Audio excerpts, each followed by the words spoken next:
What we do here is go back.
Hello there, everybody. How are we all?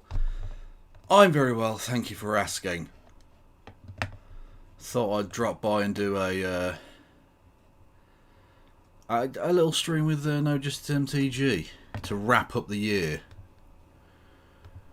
Hello there, everyone in YouTube and or Twitch chatterinos. How are we all? You can hit the follow button. You can subscribe to the channel for as little or as much as $5 or something. I don't fucking know. You can do. I've got to work on that game. Definitely for the new year. Got to work on that. You can subscribe with Amazon Prime. You can give subs to the community. You can do bits messages. 200 bits or more will get you a text to speech. You can do. What else can you do? You can do other things. You can do super chat messages via the Streamlabs link below. Bits messages, we already did. You can hit me up on the Discord, Patreon, YouTube, Twitch, Facebook, Twitter, Blue Sky, TikTok. Yeah, these are things I do. The things I do for love. I don't do them for love. I barely... Facebook, Twitter... Literally shut the fuck up. Shut up, Logan. I didn't give you permission to speak. I was just checking the stream was going. it is, unfortunately. Yeah. Anyway. So, Partner Push 2024, exactly. I couldn't not send 2023 off without a big fuck you, basically. You know. How's everyone doing? Happy New Year to everybody. Or indeed happy New Year's Eve or whatever. I don't know. If it's the new year for you already, you're in the very, very wrong time zone. And to all of my Australian, Kiwi and other Polynesian fans, get your times properly in order. You absolute bunch of maltoids.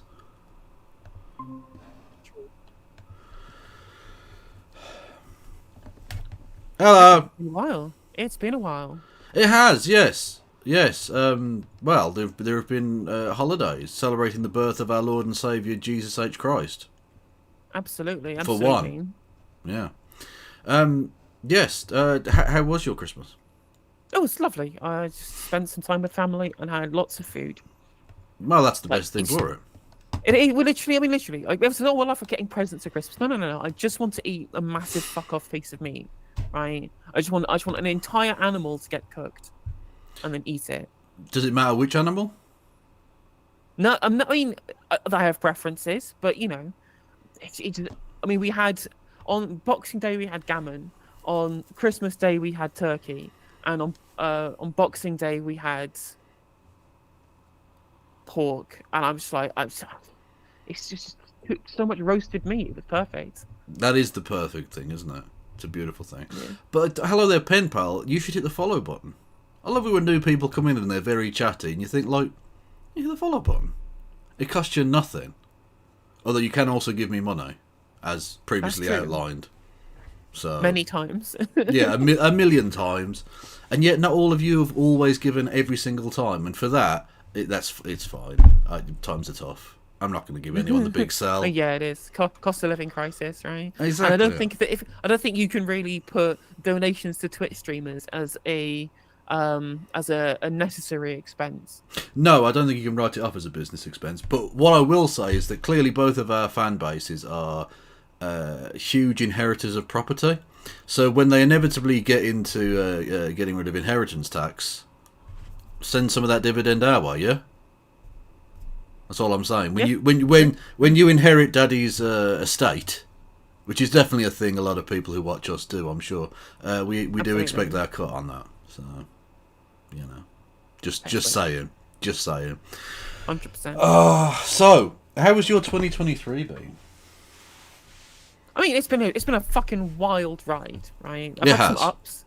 I've had plenty of ups, right? I mean, I actually have a career as a content creator now, rather than doing shit for fucking O2. I can say that now. I don't work for them anymore. Fuck you. Go fuck you, O2. It was shit to work for the subcontractor you hired to manage your call centers. And then, of course, there are other not so good things that I won't go into now, but you know full well about. Kev. Oh, so, yes, yeah. You know, there's been some issues, yeah. But I'm just going to put this out there now. 2024, you are going to become a star. I mean, let's hope, right? That's why I want. As soon as the election happens, and I'm doing like 5-hour everyday election streams. Yeah, we should be catapulting the viewer base of the channel pretty heavily. You're gonna make Ash Sarkar look like nobody.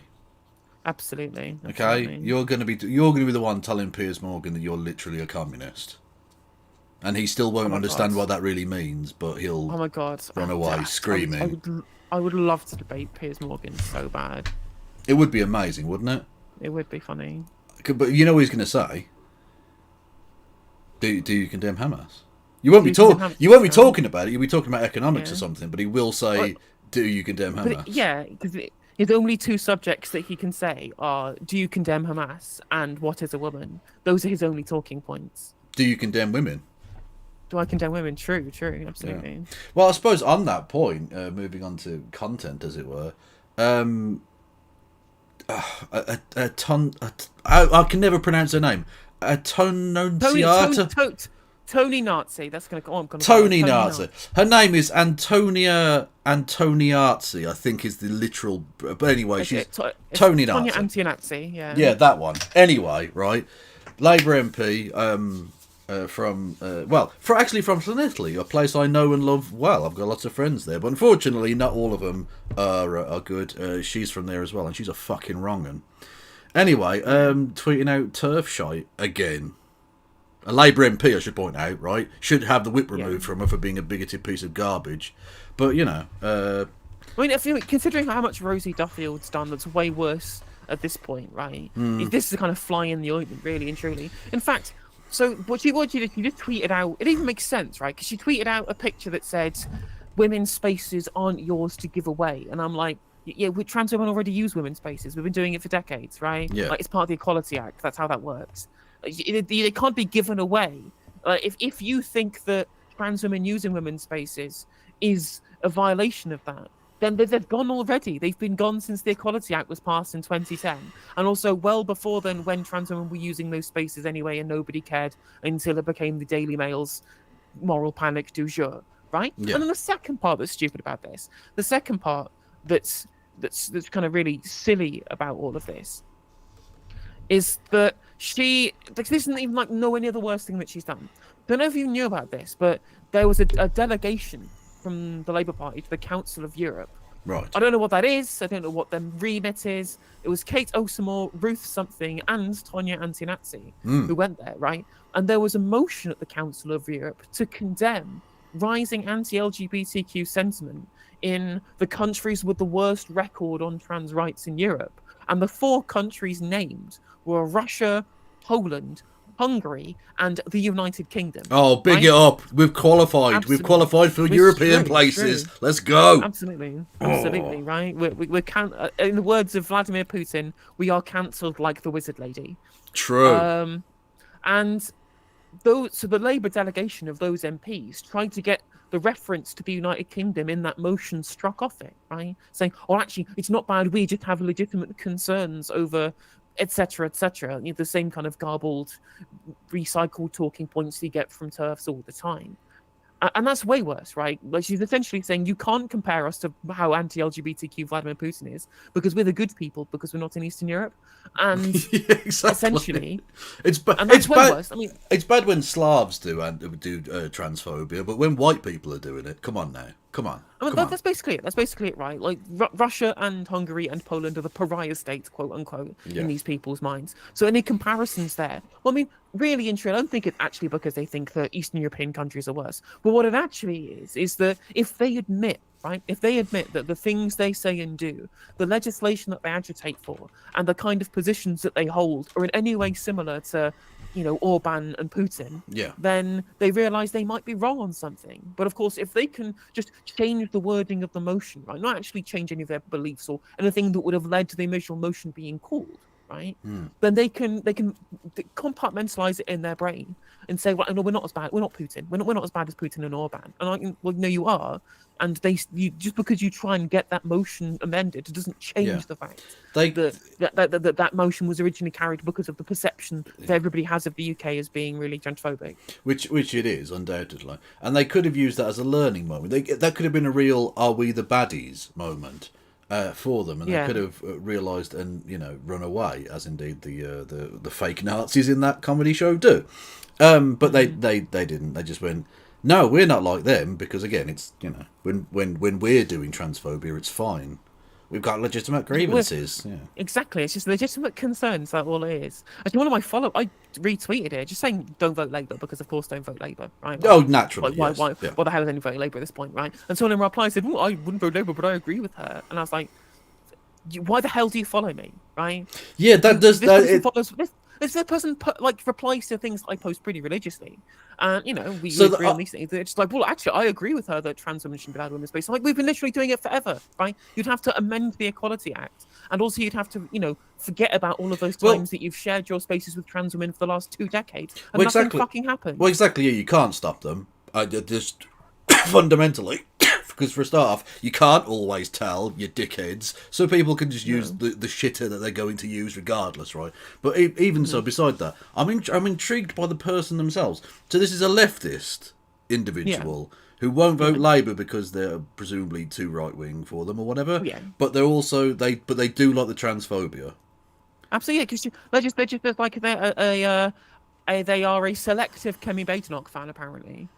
Well, I don't get that, because I mean, it's not like, I mean, you don't make transness the core of your online being. True. I mean, I never talk about it. I never talk about it, especially on stream, right? Because it's too miserable. Exactly. But you mention it, I think, enough for someone to know that you yourself are a trans person. So you would think that someone following your account would be aware of that and would, you know, maybe think, oh, well, I don't agree with this person, fuck them, or whatever.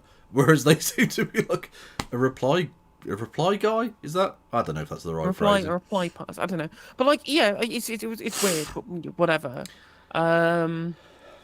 Yeah. That's pretty miserable. That that the Labour Party is full of awful people. Oh, Then and again, we knew that. It's got and Wes treating it. Like, yeah, well, Wes Streeting literally was the one I was going to bring up. Yeah, he's further extended the Labour Party's policy of definitely increasing the privatisation of the NHS. Oh yeah, 100%. Yeah. Reaffirmed that with his bullshit. So I mean, I am still going to put up the bowler hat man conversation, but I kind of feel like I should make an amendment to it and say no, he was definitely wrong about the West Streeting NHS stuff, like 100%. But What's the issue? 'Cause no one bothers looking into anything that the Labour politicians say, because they just assume they're speaking in good faith when they're not, or they assume that they know that they're talking about when they're not, right? Yeah. Because the big problem with West Streeting is he just doesn't have a clue. He's an idiot. He doesn't know what he's talking about. He just his whole brief has not included any actual doctors or people who work in the NHS. Again, as I pointed out on stream before, there are literal doctors who work in the NHS on the Labour benches who have criticised his plans, and he, instead of listening to these people, then he gets them thrown off the front bench, which is what happens to the actual doctor that used to be on the front bench in the position for a shadow minister for mental health, right? He's just an idiot. He doesn't understand. He doesn't understand there's no spare capacity in the private sector. He doesn't understand that the GP's contract is the way it is because that's what works, and he wants to go to war with the BMA to kind of upend that. The man's just fucking clown. He's an absolute clown. And the only reason he's in that position is because he knows the right people. well, I mean, in many respects, they say that pets become like their owners, and I can't help but feel there's a similar situation with Streeting and Starmer in that regard. That Starmer is there for pretty similar reasons, and that Streeting is very much made in his image as well. It's a chumocracy of its own kind. For sure. But I think the difference between the two is that I think Starmer literally has no ideology and believes absolutely nothing, right? There was an article that I'm going to go over later on by John Crodis, or talking about a book that John Crodis wrote, talking about how Keir Starmer is just completely detached from the Labour movement, and is basically, he was only there originally because he got inserted into the party in 2015 to be Ed Miliband's potential Attorney General if he became Prime Minister, right? Just shoehorned in by the NEC into the Holborn and St Pancras seat because he's a person with legal expertise who could be an Attorney General. Having been Director of Public Prosecutions. Not many people know this, but he used to be Director of Public Prosecutions. It's very little known fact. He should mention that once or twice, Yeah. That's a big deal. So, it's a big job. It's a big job, and he never talks about it. No. The thing is that Starmer is basically believes in nothing, does nothing. He's literally just, there's a Matt Zarb cousin tweet where he describes Keir Starmer as like one of those kids riding in those little Postman Pat mechanical toys that you get outside supermarkets, like outside Tesco. He really is. Just sitting in there turning the wheel, but really, you're not actually doing anything. And that's what Keir Starmer is. He's just saying what his handlers tell him to say, passing the policy that his handlers want him to pass, with no actual beliefs or anything of the kind, and no connection to the Labour movement whatsoever. Whereas Wes Streeting is like a full-on right-wing ideologue, right? And he has been ever since. I mean, Thingamajiggy from peace be upon her, Dawn Thingamajiggy. Forgotten what her name was now. The one who died. The one who died? What are you talking about? Dawn Foster. Dawn Foster. Okay, sorry. Right, yeah, go on. Yeah, she said that she knew him when he was president of the NUS and he was always a right wing lick-spittle cunt. And I'm like, yeah, that sounds about right. So I think that Streeting has always been a right wing ideologically, whereas Keir Starmer just doesn't believe in anything. Yeah, which makes him the perfect Labour leader for the establishment. Because they want someone who's a vaguely saleable character who's just an empty vessel they can fill with bad ideas. Oh, 100%, 100%. Yeah, exactly. Yeah. The people who provided the money for Labour Together, I don't know if you saw this story, Kev, but essentially Labour Together was the group that put Keir Starmer into the leadership role, run by Morgan McSweeney. Yes. And there was £730,000 of illegal donations. That's 20 times they broke the electoral code in terms of donations. I believe that's how that works. I don't curse me if that's slightly incorrect, but it was certainly £700,000 of dodgy money. It was all sent to Labour Together by well, they really are exactly like the Tories in every conceivable way. Yeah, exactly. These are all like venture capitalists and private investors, right? So it's not even like people who you could fundamentally conceive as being like technically pro-labor in a socially liberal sense, right? That if they were people who'd run their own business and made it big, and you had like a generous package for their workers, whatever, like someone who might have labor values but was a little bit not an actual socialist, right? Like if there was somebody like, remember the guy who does Ecotricity, the Dale Vince guy from Just Stop Oil, who donates to Just Stop Oil and donates to labor, right? Like you can see him being like having labor values even though he's a businessman. But like venture capital and private investment funds, like they're the opposite, right? They are the enemy. These are the people who are first against the fucking war, right? So there's nothing in common with labor. And these are the people who are writing policy and inserting people into leadership roles. It's fucking ridiculous. Well, I'm getting big flashbacks to again my discussion with Bowler Hat Man when he used the phrase, and I nearly cringed myself to death. The phrase Marxist capitalism. Marxist capitalism. Which, that's not a thing. It's just not a thing. I'm sorry. No.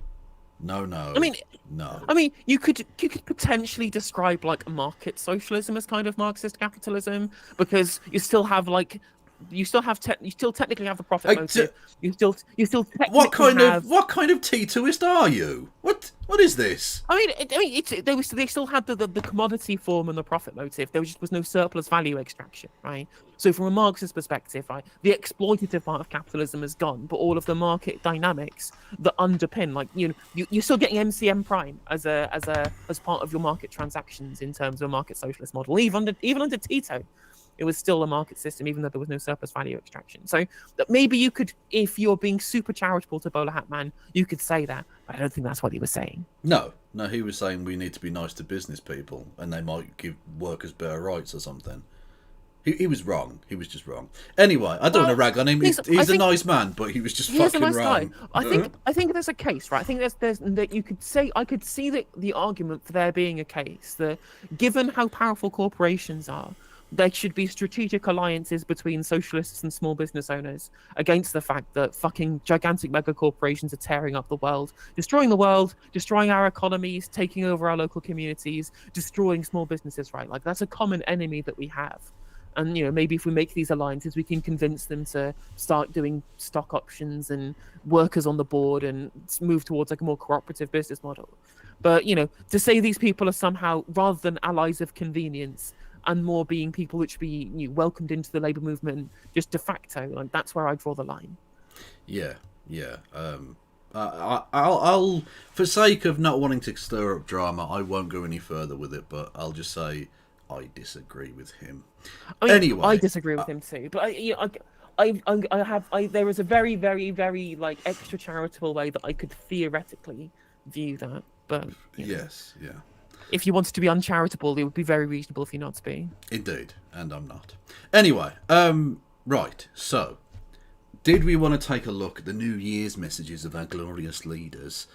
They're so fantastic. They're so enrapturing. I'm enthused with Britain's future and the possibilities, having listened to these soulless fucking goons. Jesus Christ. Anyway, our tiny Prime Minister, God bless him, who, one of my predictions for 2024 is that Joe Biden will call him either Ricky or Richie. That will definitely happen. Said his piece briefly, thankfully. He certainly is very Richie. He is very Richie. Heiress. Honestly, it was like a work of art. Did you see the picture of him and Matt Letizia sort of near each other at the football?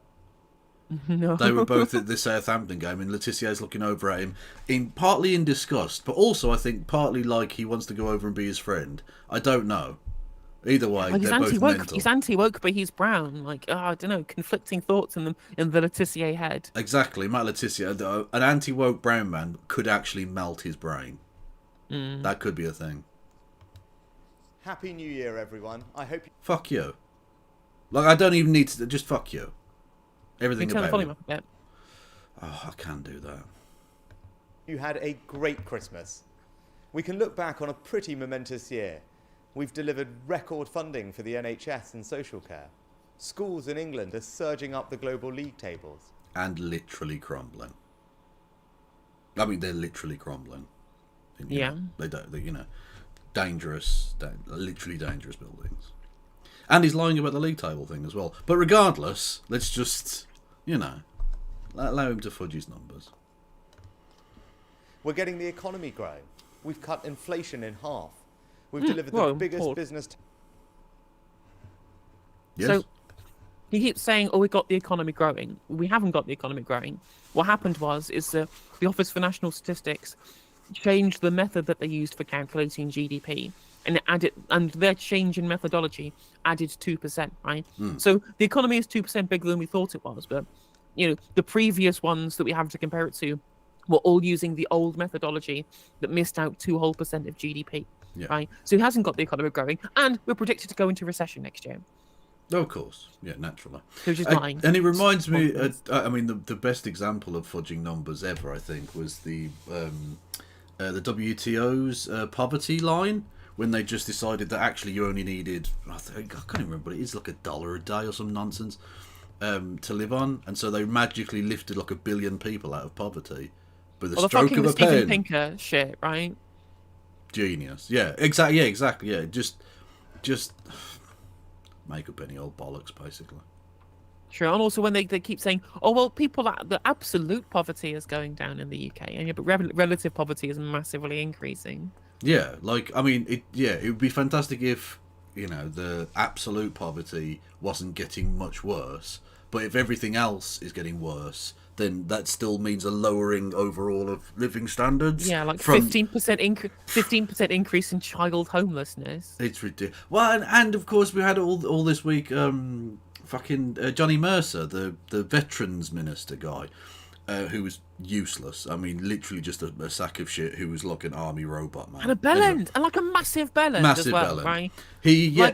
Although to be fair, I will at least give Johnny Mercer the props for being a proud bellend, right? So basically admitting that he's a bellend, rather than so many of the Tories who just think that all of their bellendery is somehow because he's very army, so he's not used to people talking back. So he's like, "Yeah, I'm a bellend. What are you going to do about it?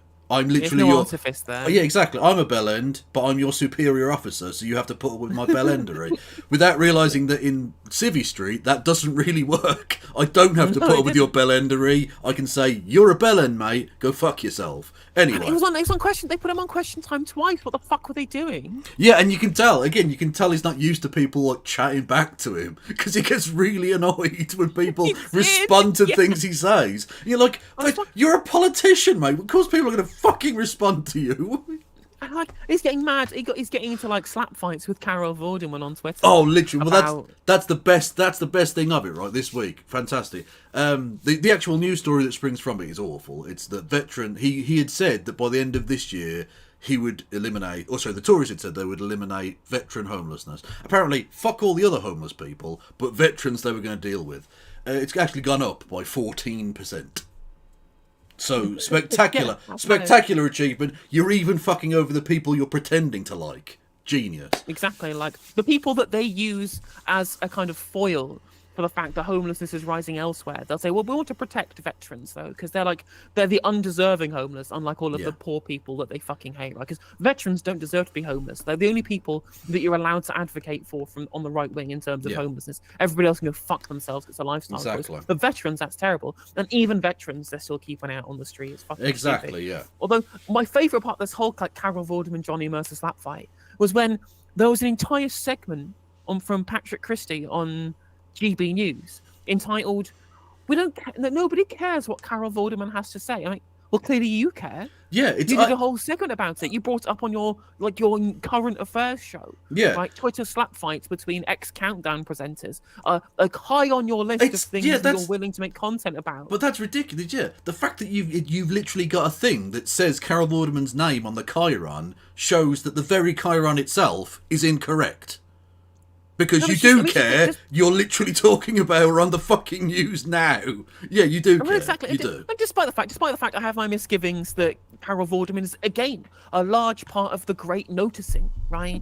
Yes. She's just another one of those people who was silent about politics, and then Boris Johnson did Brexit bad, or the pandemic happened, and suddenly they are massively educated on just how bad the Conservatives are. They've noticed that the Conservatives are really bad at governance, right? So miraculously, once the chance of a real left opposition has disappeared, suddenly everybody notices, right? The cloaking device has been removed. Suddenly we can see that the Conservatives suck at everything.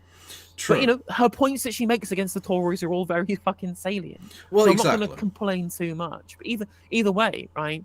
Like, it's... she rustles so many jimmies on the right wing just by presenting facts. Yeah, indeed, yeah. And so Johnny Mercer responded to the guy who's going to be his direct opponent, the Labour candidate for his seat, who stands a very good chance of taking that seat at the next general election. Yes, yeah. Who is also a veteran, who served, I think, 6 years, I believe it was, in the Marines. And all the rest of it. And Johnny Mercer said he was responding to him saying, "Oh, anyone can spend 5 minutes doing basic training, such and such."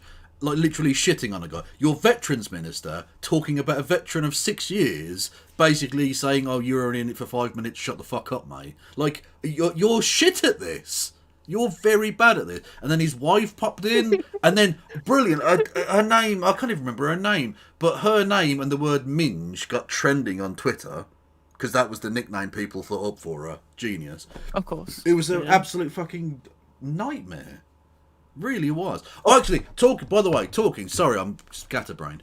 Talking of the great noticing situation, did you see Robert Peston's great noticing today? Oh my god, I did see it. I saw it. Surely everybody has seen it now, right? Well, a lot of good people are not on Twitter anymore. It's only dickheads like you and me that are still there, I think. Anyway, True. So Robert Peston, British journalist, and generally kind of a twat, but not the worst. The floppiest hair, right? He's got this floppy hair thing, and then he always bobs his head when he talks, so his hair always flops around like Boris Johnson. True. Anyway, having been one of the worst of, not actually the worst, but one of the worst of the people having to go with Jeremy Corbyn saying he's a big old anti-Semite, etc., etc. Yeah. Or at least looking the other way, as Drumbly Crumbles was Jeremy Crimbo. Yeah, has now come out with this absolute banger, and there's very little in it I disagree with, but again, it's the context that makes it genius, right? As a Jew, I have become increasingly worried that the charge of anti-Semitism is being levelled to silence legitimate and important debate. Really, Robert? You're now becoming aware of that? You've just realised that that's a thing that's taking place? Have you? But why now, Krusty? Why not 4 years ago? Anti-Semitism is on the rise, but there is also a rise in the unscrupulous use of the term to silence reasonable questions about the Israeli government's actions in Gaza. This article in Harvard Crimson by the Jewish community leader Bernie Steinberg warns of incipient McCarthyism. Really? You think there's incipient McCarthyism with the wrongful use of anti-Semitism to smear people, to silence them from their criticisms of Israel? Now you think that, Robert? Incredible. Like, it's incredible. Again, and these people, like, would literally... you tweeted this out before, saying, like, there's so many people who would literally allow Israel to do an oopsie ethnic cleansing. Then just admit that the left wing were right about literally anything, right? Yeah. Like, we were right when we were saying, yeah, the government do want to ethnically cleanse, and if they get a chance, they'll do it, and now they have that chance and they want to do it. Literally, Smotrich was talking about resettling on the Gazan lands just yesterday. Yoav Gallant has been talking about it. Netanyahu's been clearly saying it. I mean, Netanyahu in private meetings apparently has been very, very vociferous in trying to get Biden and his Western allied leaders to try and convince al-Sisi to take them into the Sinai or to have them redistributed amongst European countries, right? Ironic that all of the pro-Israel rightoid types who really fucking hate that when new brown people come to the country are very much in support of the government that wants to take a load of brown people out of the Levant and put them into our European countries. A very, very ironic position for them to take. Indeed. And of course, Netanyahu today saying that they will control the border with Israel, with Egypt, not Palestine. So basically, you're literally just saying we are taking this land. Exactly. We will now control all of this. Exactly. And this crazy shit is that on top. That's just what's happening in Gaza, right? Yeah. The bit where there might be like, in terms of like the common discourse, some kind of ambiguity. I don't think that there is, but I think lots of people believe there to be ambiguity, right? Then you get into the fucking West Bank. You get to the West Bank. Yeah. And it's just Bezalel Smotrich handing out handing out rifles to fucking irregulars to go and terrorize people in the illegal outposts and settlements under international law. Just literally, I mean, again, as Ta-Nehisi Coates put it, like, the first time you travel to the West Bank, you have this kind of this dumbfounding moment when you realize that this kind of thing still exists in the world. Yeah. It's a fucking absolute. Israel's a terror state. That's all that it is. It's a racist, ethnocentric terror state. That's all that it is at this point. When you look at shit that's happening in the West Bank, and again, all of the criticisms of people happening now are going, "Oh well, Israel might use this for this thing." I'm like, we were talking about this during Operation Protective Edge in 2014, right? We all said this shit was going to happen. We've been saying it ever since Jumbly Crumbly became leader of the Labour Party, and he was like, maybe we should have a political solution to this intractable conflict that could bubble up into something really catastrophic at any point in time. And I was going, you're making criticisms of that. You must be an anti-Semite to say that something like this might happen. And then the fucking thing happens, right? Then the fucking thing happens, and then all we do is sit around going, "I told you so." But me sitting around going, "I told you so," won't bring, the 750 killed Israeli civilians back to life, and it won't bring 25,000 fucking Gazans back to life either. Like, it's so frustrating. But now that people have realised, and they're saying maybe we should have the sort of normie centrists are saying we should have maybe like a political dialogue about this, maybe a political solution, and the same people who smeared Jeremy Corbyn as an anti-Semite are using the same tactic, because that's all they've got is just scream anti-Semitism at everything. They're now saying, well, like that's like McCarthyism. On Twitter. McCarthyism, actually, now. Brilliant. Yeah, Lee Coates is a lunatic. There's honestly the breed of minor celebrity trash who are now like huge freakouts about Israel. People like Fartlow, obviously. People like Michael Rappaport, who's literally, his mind has melted. He did a thing the other day about outside of a gay store in Tel Aviv, I think it was, going on about there's no LGBTQ allowed in Gaza, and I was like, what are you going to do next? Stick a fucking dildo up your arse for Israel? What the fuck are you doing, mate? You're a mental case. Lee Kern, these people. I should do a 4chan style social media operation, dildos for Israel. Let's fucking go. Like, it's some of the fucking most crazy... another one of his, absolute belter, going on about there being no LGBTQ elephants in Gaza. He was talking about... it was something about, like, a zoo or some shit in Israel. And, like, they were going to... some shit like that. Anyway, and he literally said the line, "There's no LGBTQ elephants in Gaza." And I just thought, at that point, you're so far gone, I don't know what to do with that. It's just funny. It's incredible. It's just like very funny to me. Like a pro-Israel agitators are like their own worst enemy, because they just make it very clear that you have to be fucking insane to back what Netanyahu does. Yeah. Like, you literally have to be a fucking mental. Well, think about it, right? People... I suppose to a degree, understandably, on October 7th, had a lot of sympathy for the people of Israel, because what happened there was fucking gross, right? And people naturally react to people being slaughtered very badly. And so a lot of the kind of normie world had a lot of sympathy for them. And Israel has pissed that away, not just because they're murderous scum, of course, which, again, the Israeli government and the IDF absolutely are, but because their propaganda is so bad. Literally, like, oh, look, we found this copy, this annotated... Elon Levy on Sky News going, "Well, we used the wrong munition, bombing a fucking refugee camp," right? It was going to use they were going to use the nice, happy, fun time bombs instead. The friendly bomb. Yeah. How many annotated Arabic copies of Mein Kampf have they found now? I've counted 3 or 4 at least. Like, I didn't realise it was such a big seller, Mein Kampf, actually. Like, it's just their propaganda is rubbish. They go into hospitals and they look, it's scary Islamic fucking writing on the wall, and it's like X-ray room in Arabic. Like, it's a fucking hospital. Yeah. It's a list. There is a list. Yeah. Or that fucking time they went in, they found like 2 guns and a box of dates. Like, oh, for fuck's sake.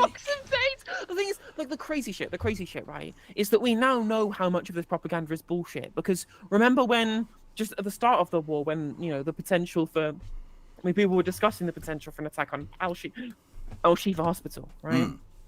And Benjamin Netanyahu himself, right, the man himself, friend of the show, tweeted out this CGI video they done about these endless command center tunnels underneath Al Shifa, and it was just the most fucking ridiculous thing you'd ever seen that people genuinely believed. Yeah. And then they went to Al Shifa, and then they filmed the tunnels like this was some massive scoop. Look at these tunnels that we found. We were right all along. When it looks nothing like anything that we saw in their stupid CGI bollocks. Right? It was literally just 2 beds and a sink. Yeah. And then after that, Ehud Barak goes on CNN and goes, "Oh yeah, we knew the tunnels there because we fucking built them." Yeah, they actually built them there. They put them there. And if you think if they'd built them, right, and then they knew that they were going to invade Al Shifa and would be able to show off the tunnels to the press, you'd have thought when they did a fucking CGI mock-up of what they thought the command center would look like, they would use the schematics that they already have from when they built the tunnels in the fucking first place. Yeah, or literally the fact that everything is in English as well.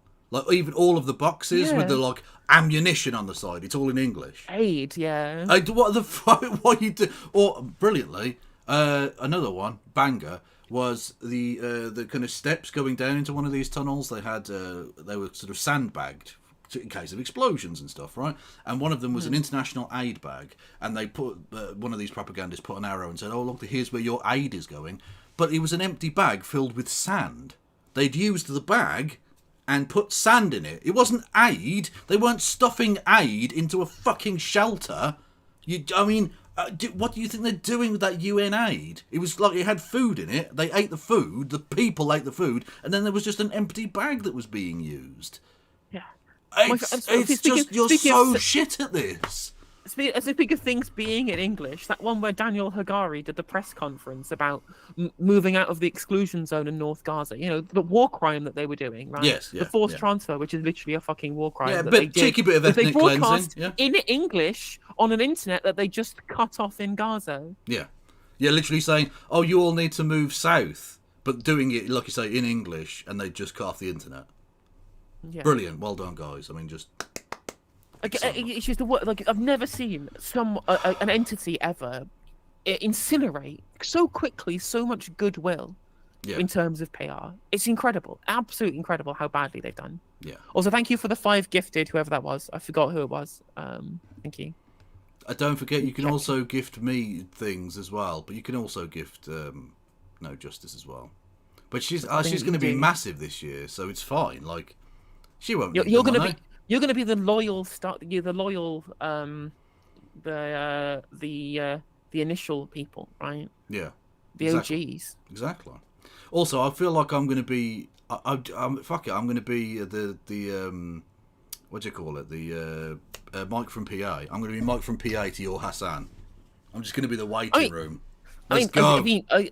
I wouldn't be where I am if you didn't give me your platform to spread to your followers. So I can only now if I'm now get big because of the platform that I have, I can only return the favor, can't I? Yes. So I'll just be the It was James Holmes with the 5 gifted. Thank you. Yeah. Anyway, enough of this nonsense. We've got important things to talk about with the Prime Minister of the United Kingdom of Great Britain and Northern Ireland land.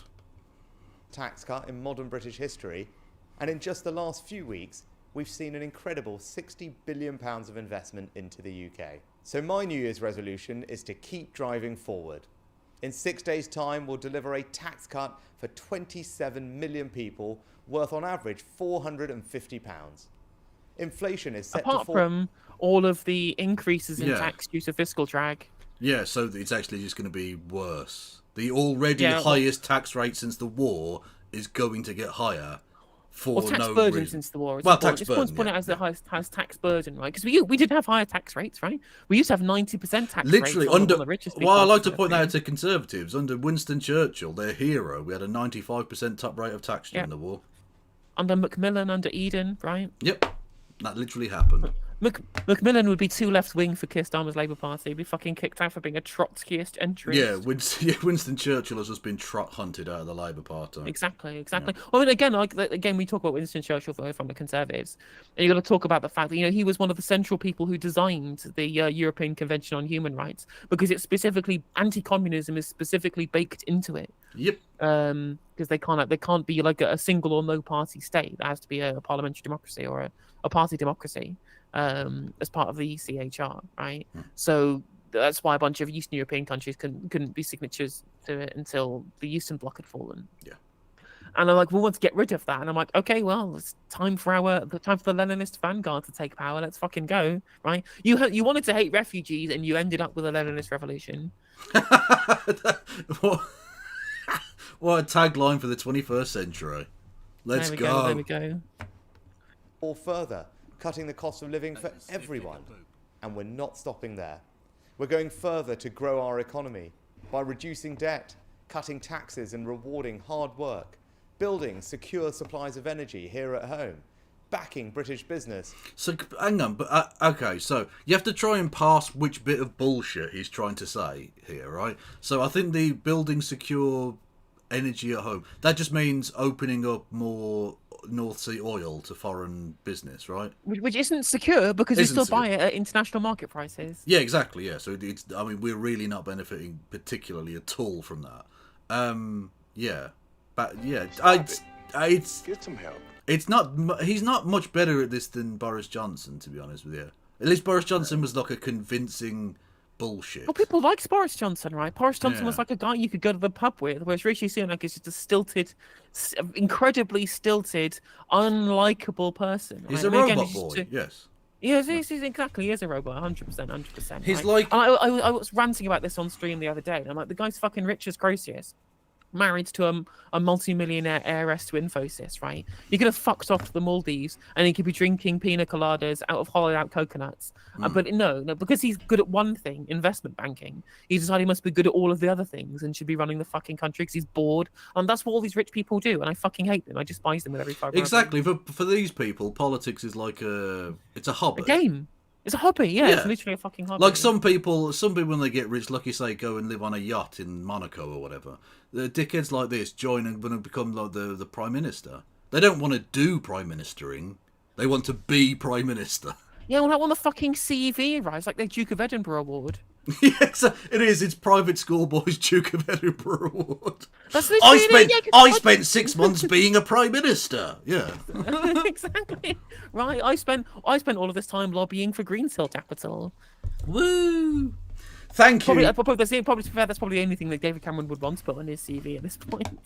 Pigfucker is probably not gonna. I'll be honest with you. I think he probably leaves that one off.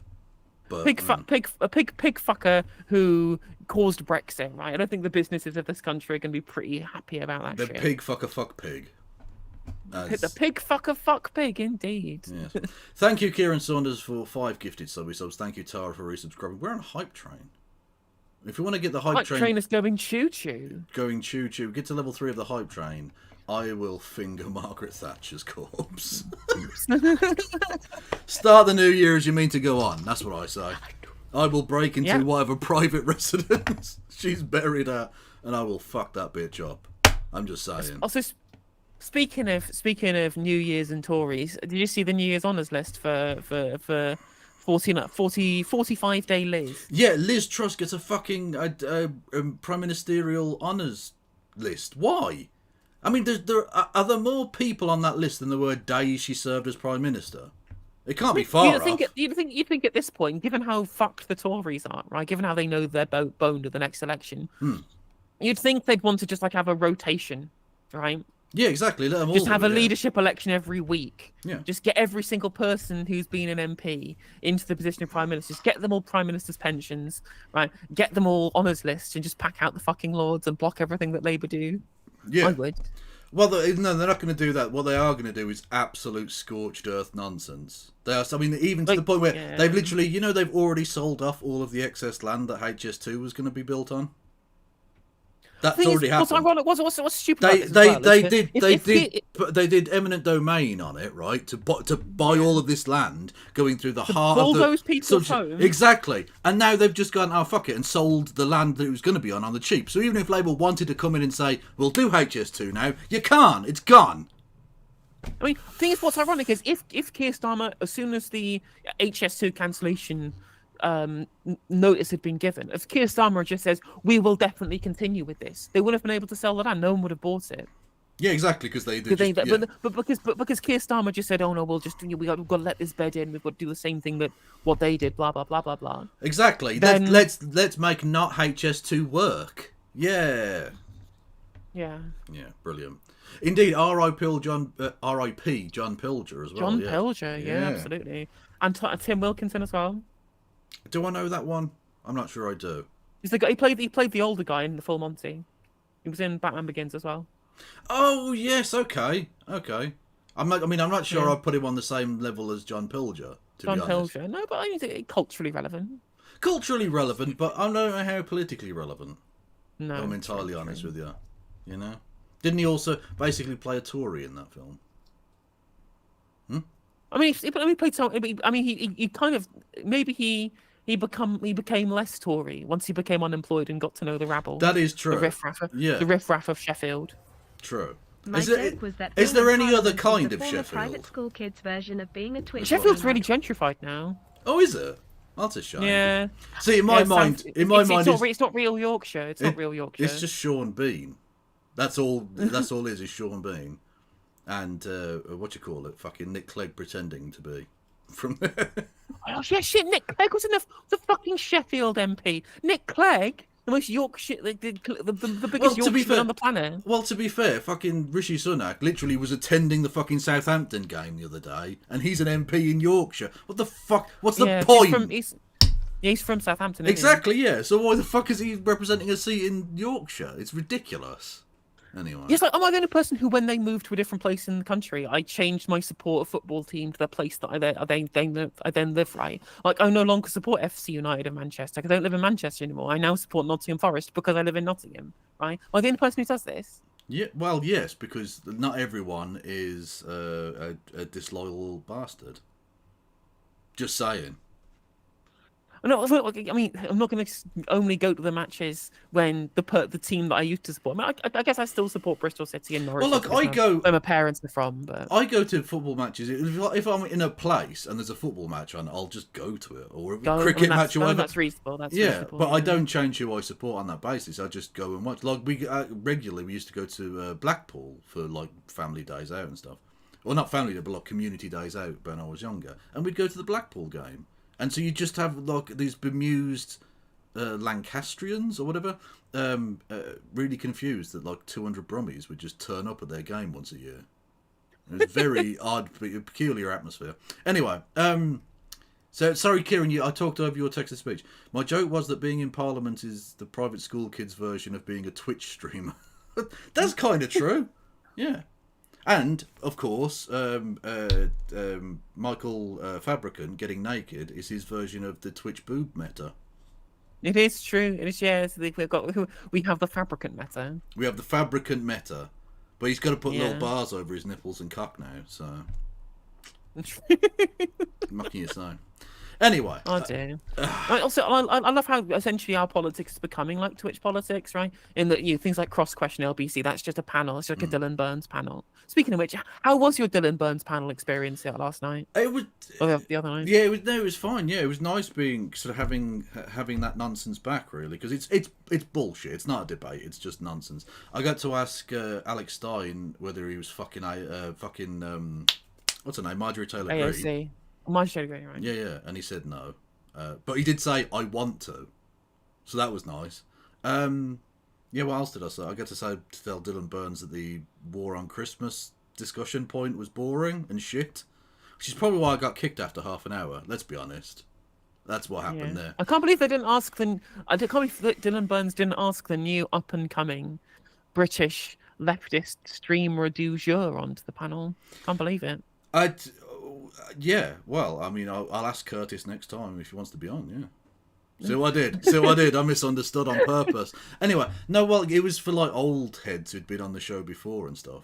That's true. I've only been on the like the Danabo panels, not the proper Dylan Burns ones. Well, if it comes back, I'll get you on, because they're always looking for, like, new, different leftist people.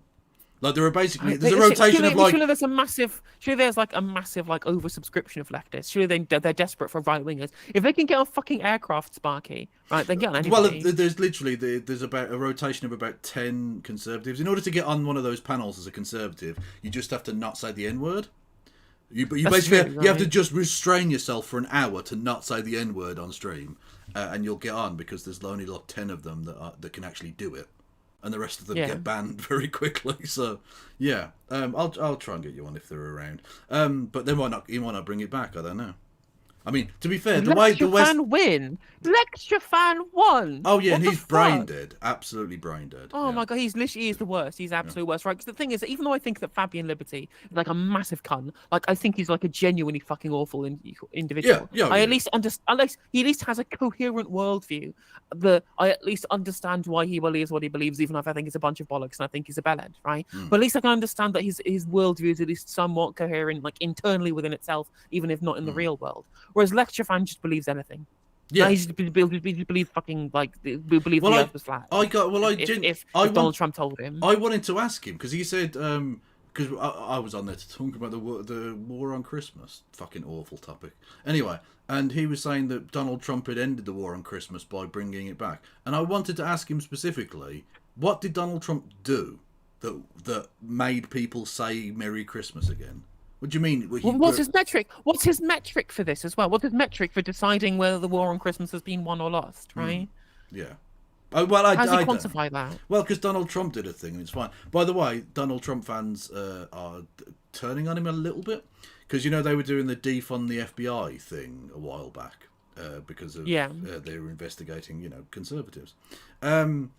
The FBI headquarters was potentially going to move outside of Washington DC. So Trump has posted that they need a big, beautiful new building in Washington DC, which his fans don't like. But his fans don't seem to realise the reason he's doing that is not because he likes the FBI. It's because the company that's one of the 2 finalists to get the contract to build that $1.7 billion building is partly funded by Donald Trump and Jared Kushner.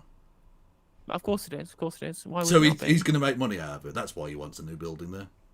Brilliant. Yeah. I mean, just fucking spectacular. Well, I'm so surprised they've not cancelled Trump over being pro-vaccine. 'Cause he's still pro-vaccine because Operation Warp Speed was his fucking only thing that he did during the pandemic. Well, literally, yeah. They hold the dual positions that vaccines have got cancer, and that anyone who says you should take a vaccine is in the pocket of George Soros, and Donald Trump is awesome because he got the vaccine rolled out quicker than anyone. Exactly. Those are two things that they actually believe at the same time. Speaking of vaccines, did you see Bill Maher being an anti-vaxxer? Oh, yeah. Schooled by Seth MacFarlane. Imagine being schooled by Seth MacFarlane. Well, how embarrassing. I listened to it rather than watching, and it did genuinely sound like Brian from Family Guy, the fucking dog. Just like schooling this fucking boomer twat about vaccines. But this is not a new thing for Bill Maher. Bill Maher is such a weirdo. He had to go out on his show one night and confirm to everybody that he did actually believe in the germ theory of disease, because he'd made statements during that week which suggested he didn't believe that. Someone needs to check Bill Maher's house for lead paint. Like they really do. The man's mentally ill. Oh, he's gone. He's soup for brains. Yeah. Yeah, absolute soup for brains. Like he literally just said that the Maoists are returning, and we have to deal with the American universities have turned into red guards, and I'm like, this man is he's off his rocker. Yeah, literally off his rocker. He's gone. Yeah. He's not a great advertisement for regular consumption of marijuana. Is all I'm going to say. No. True. Anyway, we have been going nearly an hour, and we have not gone through the first minute of this dickhead. We are. I mean, honestly, I was planning if we got through this, I was going to maybe look at the Navarra 2023 Wrapped thing, which is an hour and 40 minutes, but that would take us 2 weeks to get through. No, I think we'll probably do something a little bit shorter. Yeah, like Rishi Sunak. Hey! And delivering world-class It's funny because the man look. He is. And we're taking decisive action to stop the boat. Like, he looks normal in that room, but that room is so far away. Honestly, he's right up against the camera screen, and that it's like a mile back, and now he looks normal. And break the business model of the criminal gangs. From our incredible armed forces and... did you see them taking credit for the lack of boats that have been coming over lately? Forgetting, of course, it's fucking winter... and there's storms all the time. Like, you couldn't... ferries find it difficult. Actual proper designed, built ferries find it difficult to get over the channel at this time of year. What do you think they're going to do with fucking 2 planks of wood strapped with bubble wrap that a family's going to get over on? What are you talking about? Fucking idiots. Anyway. NHS staff who take care of all of us to our tech experts, scientists and innovators who are putting our economy at the global cutting edge, we should look forward full of pride and optimism for what we can do together to build a brighter future. Who the fuck is looking forward to Britain's 2024 with optimism? Who? Everybody who thinks an election is going to be held, who doesn't think that Keir Starmer is an absolute fucking waste cadet. Waste cadet is good. I'm stealing that. Future for everyone. It's retro That's put what down. I'm determined to do. And I wish you all a very happy 2024. 10. That's the number of people that are going to be left at the end of 2024. Oh, God almighty. Anyway, he is currently Prime Minister. The person who is going to be the next Prime Minister, assuming Rishi Sunak doesn't get ousted. Yeah, or if Keir Starmer doesn't run into the middle of the road. Which, to be honest with you... God willing. Yeah. Like, if the Tories start running into the middle of the road, he might. Because he has to copy everything they do. So if Rishi Sunak gets run over, he might not be the next Prime Minister. I'm just saying. Yeah, but does running into the middle of the road, does that fit within the fiscal rules? I'm not sure, but it might win them like 3 votes in Stoke. So they probably will, I reckon. Yeah. On behalf of the Labour Party, I'd like to wish you all a happy new year. I hope you had a wonderful Christmas. I am not reading this off an auto cue. I am not. Why is there 2 angles? What? So I don't know if you've noticed this, Kev. Yeah. Right. I don't know if you've noticed this. Every single right-wing, high production channel that's been flush with Koch or Wilkes Brothers money, they always do this same thing, where they realise that they've been told that people have low attention spans now because of social media, so you need to change your shot composition periodically during to keep the videos that you put out yeah. to keep retention high, right? Yeah. And so what they've done is they've got, well, you can have a second camera. I'm just going to flick between 2 cameras, right? I know that I know that the Daily Wire do this. I know that Foundation for Economic Education do this, and a bunch of right-wing people will all do these things. So they just sync one camera and then another camera at a different angle. Jordan Peterson does it too. Why are Labour doing this as well? But when really, truly, the way you actually keep people's attention is you have emotes, and then you don't change the angle, but you move the camera you move the camera back and forth, right? That's how the TikTokers do it, right? The Mr. Beasts of this world. True. Clearly, Keir Starmer is missing out by having the subtitles be in normal subtitles rather than in Mr. Beast fonts and 1 word at a time. Yeah. Also, his policy is very much Mr. Beast. Well, I'm going to save these 10,000 people this one time, and that's it. There will be no fundamental change, but I will give out a Christmas dinner to these 10,000 children, and that's it. That'll be basically it. Yeah. 2023 has been a year of pride and achievement for the Lionesses, yet again so close to doing an unprecedented double. Yeah, but they failed. Fucking rubbish. Sorry, this pause screen. Does he or does he not look like an Aardman Animations character? He really does. His face doesn't quite... It's like a glitch in the Matrix. It doesn't quite fit onto his head at the right angle at all there. Are we absolutely sure this isn't AI?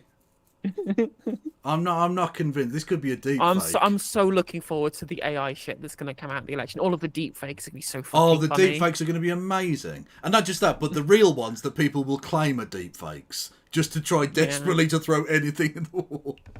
It's going to be a fucking shit show. Bring it the fuck on.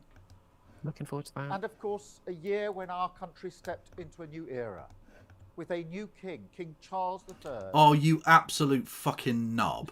Even the fucking Prime Minister didn't mention this wanker. This sausage-fingered freak and his fucking pedo family. Sorry, Pete the Feet says that Max Headroom's let himself go. True. Well, saying that, we've got Boris Johnson next, who honestly is looking ill. He's not... Maybe is he ill or has he just lost weight? He's just been doing exercise. I don't know. And he's just old. I guess he is just old as well. And without having to get up in the morning, he's probably been drinking himself silly. Please, we go back to Keir Starmer and you just bring up the monarchy for no reason, right? The thing I'm saying, does anybody believe this shit? Right? No. is that there must be so many people out there in the Labour top brass that will look like a patriotic party, will stick flags literally everywhere, despite the fact that this guy was on the front bench with a guy who everyone said hated Britain, right? Yeah. Literally tried to get the jam man into number 10, right? And then people will say, well, we're a changed party now. We've stuck flags on things. And I talk about the monarchy a lot. And I say, God save the king, or whatever it is, right? Do people take it seriously? Are people taken in by this shit? Or do they not realize that it's all artifice to make them look like different people? Is it do I people don't think it, really genuinely get taken in by this? I don't think they are particularly. I don't think that will win them any votes. But I think it's mainly vibes again, isn't it? I think it's just vibes, yeah. Which is, I mean, I think it's almost like the kind of people who you're trying to pay for Keir Starmer to become prime minister, essentially, right? They're doing it not because they think it's going to win them votes, but because if they do this whole changed party shtick, and then they win with it, it shuts out the door for anything other than this kind of politics from being allowed inside the Labour Party, right? But if you try and make the Labour Party like a Labourist movement rather than a fucking monarchy knob sucking party, whoever it is, right? Yeah. And they say, well, we won by putting all the flags and shit everywhere. We won by talking about how much we love King Charles's sausage fingers, right? Yeah. Like then they say, well, we can't do anything else now. We have a proven formula that works. But your proven formula of being in power after Liz Truss destroyed people's mortgages, so they switched parties, right? Yeah. It's really not difficult. Although, what I would say is, we both of us have more subscribers than Keir Starmer, right? We are bigger YouTubers than the leader of the opposition. Which is fucking embarrassing. Yeah, he has 866 subscribers. That's tragic, mate. Fucking. But he is verified. He is verified. No, well, sort out YouTube. Well, to be fair, he should be verified because he's about to be prime minister. I don't mind that, to be honest. But what I'm saying is, though, why am I not verified? Why are we not verified? Well, that's also true. Yeah, get it together, YouTube. Exactly, you're embarrassing yourself. Yeah, you know King Charles. You know, for Christmas he wrapped his fingers in bacon. He did, yeah, exactly. He had pigs in blankets fingers rather than sausage fingers. Exactly. He got in the spirit of things, and that's fair enough. Yeah. Crowned in the spring. It has also been another tough year economically for people. And beyond our shores, a time of great insecurity, with war still raging in Ukraine and enormous suffering in Israel and Gaza. No, Israel has a right to do that, though. You already said this, Keith. But also, like, Israel's fine now. Like, Israel's literally fine now. Like, the borders are completely secure. Nobody is dying in Israel. Oh no, it's not, because they're keeping the all of the kibbutz and the music side. They're keeping that exactly as it is, as the kind of tourist war porn situation. Wow. Do you know they've revised the figures down again? Like the number of civilian deaths is now only 766, right? It sounds a lot less like Israel's 9/11 when you put it in in terms of that, right? Yeah, but didn't they say 2,000 at the time or something? Figures were flying around, and it's difficult. I'm not saying that Israel were making shit up, right? When they say, well, we misidentified 200 burnt corpses as being Israeli when they were actually members of the Al-Qassam brigades, I'm like, sure, if they literally torched out corpses, maybe it's difficult to identify them in the heat of the moment. Why are you giving good faith to them? Why are you doing this? They're awful. They lie about everything. I mean, but the salient point here, really and truly, is that they have now given us the full figures, and we now know that only 766 civilians died on October the 7th, right? It's like 766 civilians and 370-something, 373 military personnel. Either way, the conversion from Israeli lives to Palestinian lives is, I mean, even more grotesque than we thought it was initially. Yeah, I mean... Yeah. It's like 50 to 1 at this point, right? Which is massively increased since Bassem Youssef made that joke. Exactly, that joke just gets more and more salient and less funny. Yeah. Thank you. Where did we even get to? Aerosol in Daven, North London, for community sub Bitty Bits. Thank you, White Minty Treasure. Thank you, Kieran, for bits, and thank you everyone for the hype train. Much love. I've got to go and visit a certain grave and do certain things to it. Absolutely. Thank you very much for Carl Brown for the super chat and Jim Speak for re-upping your Prime. Thank you. Jim The 12th month in a row, a whole year of Prime subs. Thank you, Jeff Bezos, for allowing Jim Speak to be my oiler. True. Exactly. When they say that capitalism creates its own gravediggers, I'm not sure this is what Marx had in mind, but fuck it, we're doing it. Yeah. The Labour Party will do everything we can in 2024 to push for a political solution to that conflict. Really? I thought they had the right to defend herself. You've changed your fucking tune, mate. Jesus Christ. He changes his tune when the American State Department changes its tune. That's what happens. Well, literally the day after. I mean, because I mentioned this with Bowler Hat Man. The fucking David Cameron of blowing the fuck up out of Syria and Libya. That David Cameron outflanked this motherfucker to the left on the foreign policy issue of our day, right? By coming out and saying, "Oh, actually, maybe we need a ceasefire," you know. And then the next day, this prick comes out and says we need a ceasefire. David Cameron is to the left of this wanker. Yep. And dickheads want me to vote for him. Get the fuck. Absolutely. Also, by the way, Martin Arnold asked, does Kev have his own channel? Yes, his tag on YouTube is @ploppy111. So if you want to find Kevin Logan, you can search. I mean, if you just search Kevin Logan, the channel come up. But I like making doubly sure everybody knows exactly what Kevin's tag is on YouTube. Well, someone had already taken Ploppy, so I went with 111. Absolutely. I'm also KF Logan 1875 on Twitch. You should come over and check me out and there as well. And Kevin Logan 1875 on Twitter. Yeah. Although I don't know how much longer. I've been on a 7-day ban because I might have told Donald Trump to play Roblox. Absolutely. You know, a fun game for him to play. Well, by himself, yeah. He should Roblox himself. I may have said that to him, and they may have instantly given me a 7-day ban. So you know, been able to DM though. So that's all that really matters. A secure Israel alongside a viable Palestinian state. A hope that may be fragile, but that must be kept alive. Because apart from Gaza's children, they're not kept alive, are they? Ooh, that's a spicy one. Ooh. I mean, but that's his political position, right? Literally, yeah. No, we've got to keep the hope alive, but the people could go fuck themselves. So, yeah. Is literally the foreign policy position of the supposed Democratic Socialist Party. Kev, this is the moral case for socialism. Well, I've never felt more demoralised, so as a socialist, I'm not feeling that. Power in that word, hope. It is the fuel of change, the oxygen of a better future. Oh, God, it's like if you sucked all of the charisma out of Obama. He's just platitudes. I mean, it's clear that Keir Starmer's just been like watching Obama's speeches and looking at Joe Biden's economic policy and decide, what if we did a really shit version of this? Yeah, but like at least Obama was fun to listen to. Like I was like, you almost believe it for a second, whereas this dickhead's just it's the same platitudes, but in the most boringly delivered way possible. Yeah, it was like none of the charisma. Like Obama was all show and no follow through, whereas this guy's neither. No, you're not even getting the show. Absolutely. And this year, obviously the phrase is what's the phrase is like all fart and no poo, right? Whereas Keir Starmer is just constipation.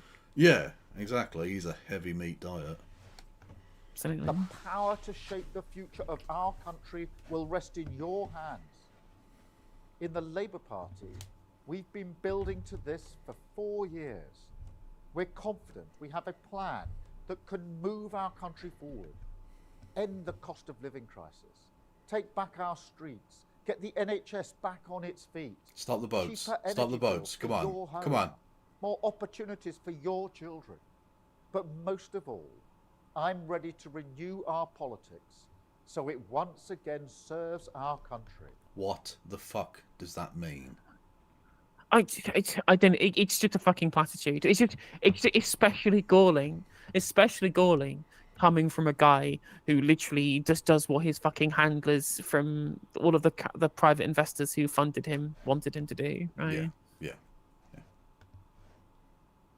I know that politics isn't held in particularly high regard in Britain, but I've spent 4 years bringing the Labour Party back to service. Jesus Christ. A funeral service, perhaps? Yeah. And in 2024, we can do the same for politics. So wherever you are... Hang on, is the This is the Labour guy- Party this is not literally- part of this is- politics? What? And this is literally the fucking guy who said he preferred Davos to Westminster. I wish you'd fuck off to Davos.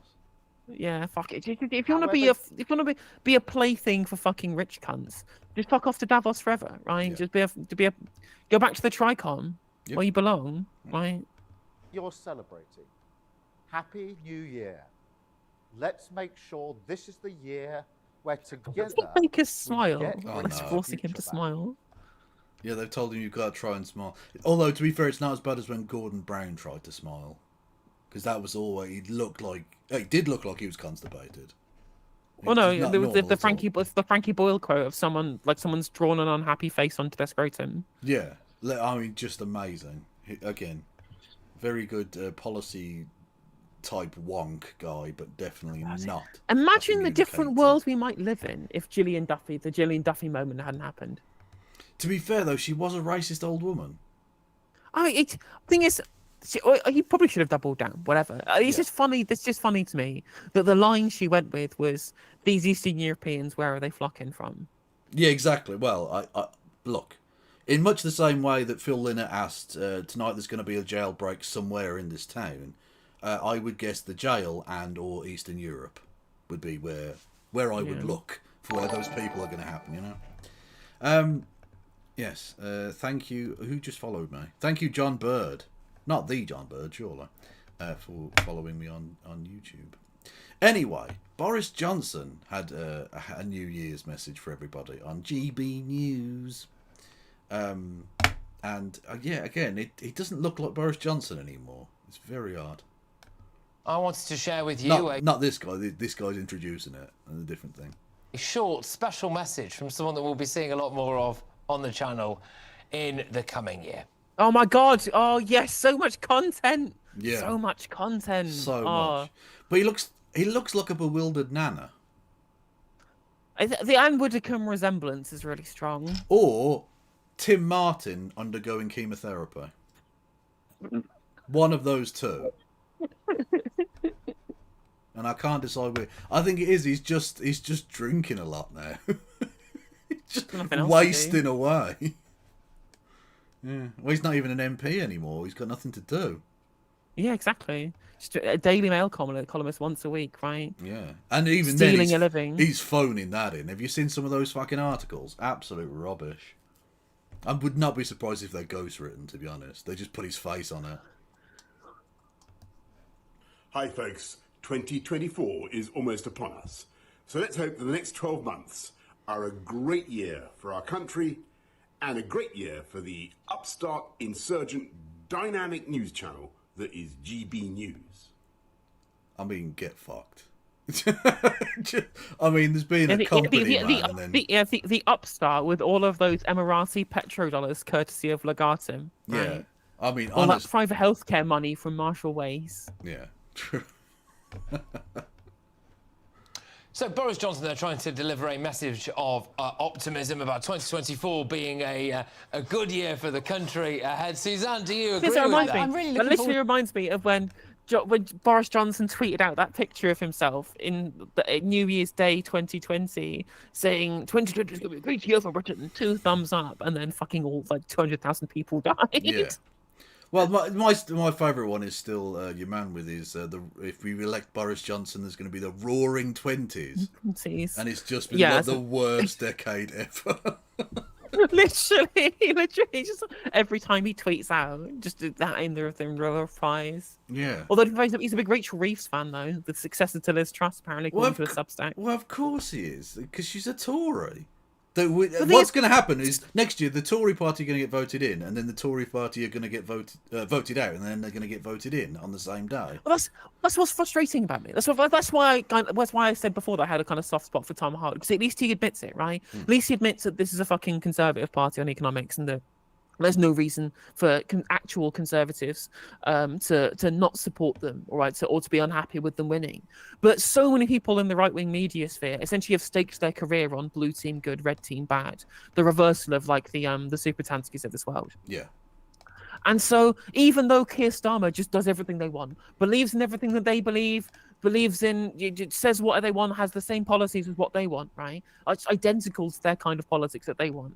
And they have to make up reasons to hate him because he's from the red team and therefore is bad. At least Tom Harwood can just look at Rachel Reeves' economic policies and go, yep, this is what Milton Friedman intended.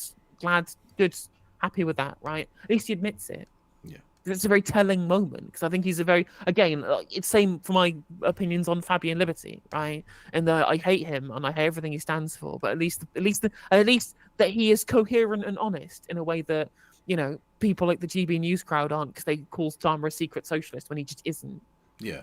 Also, another banger from the vaults of Hippy Dippy when Fabian Liberty was talking with, there was a Ukrainian woman whose father had been killed at the start of the war. Anna, that's a Ukrainian Anna. And he literally said, I don't give a fuck about your dead dad, I'm glad they shot him. Well, now I feel even better for that tag team that they did in the Hippy Dippy Royale, where Chud Logic just spent the entire panel calling the anarcho-capitalists paedophiles. Well, because they are. Yeah, they are.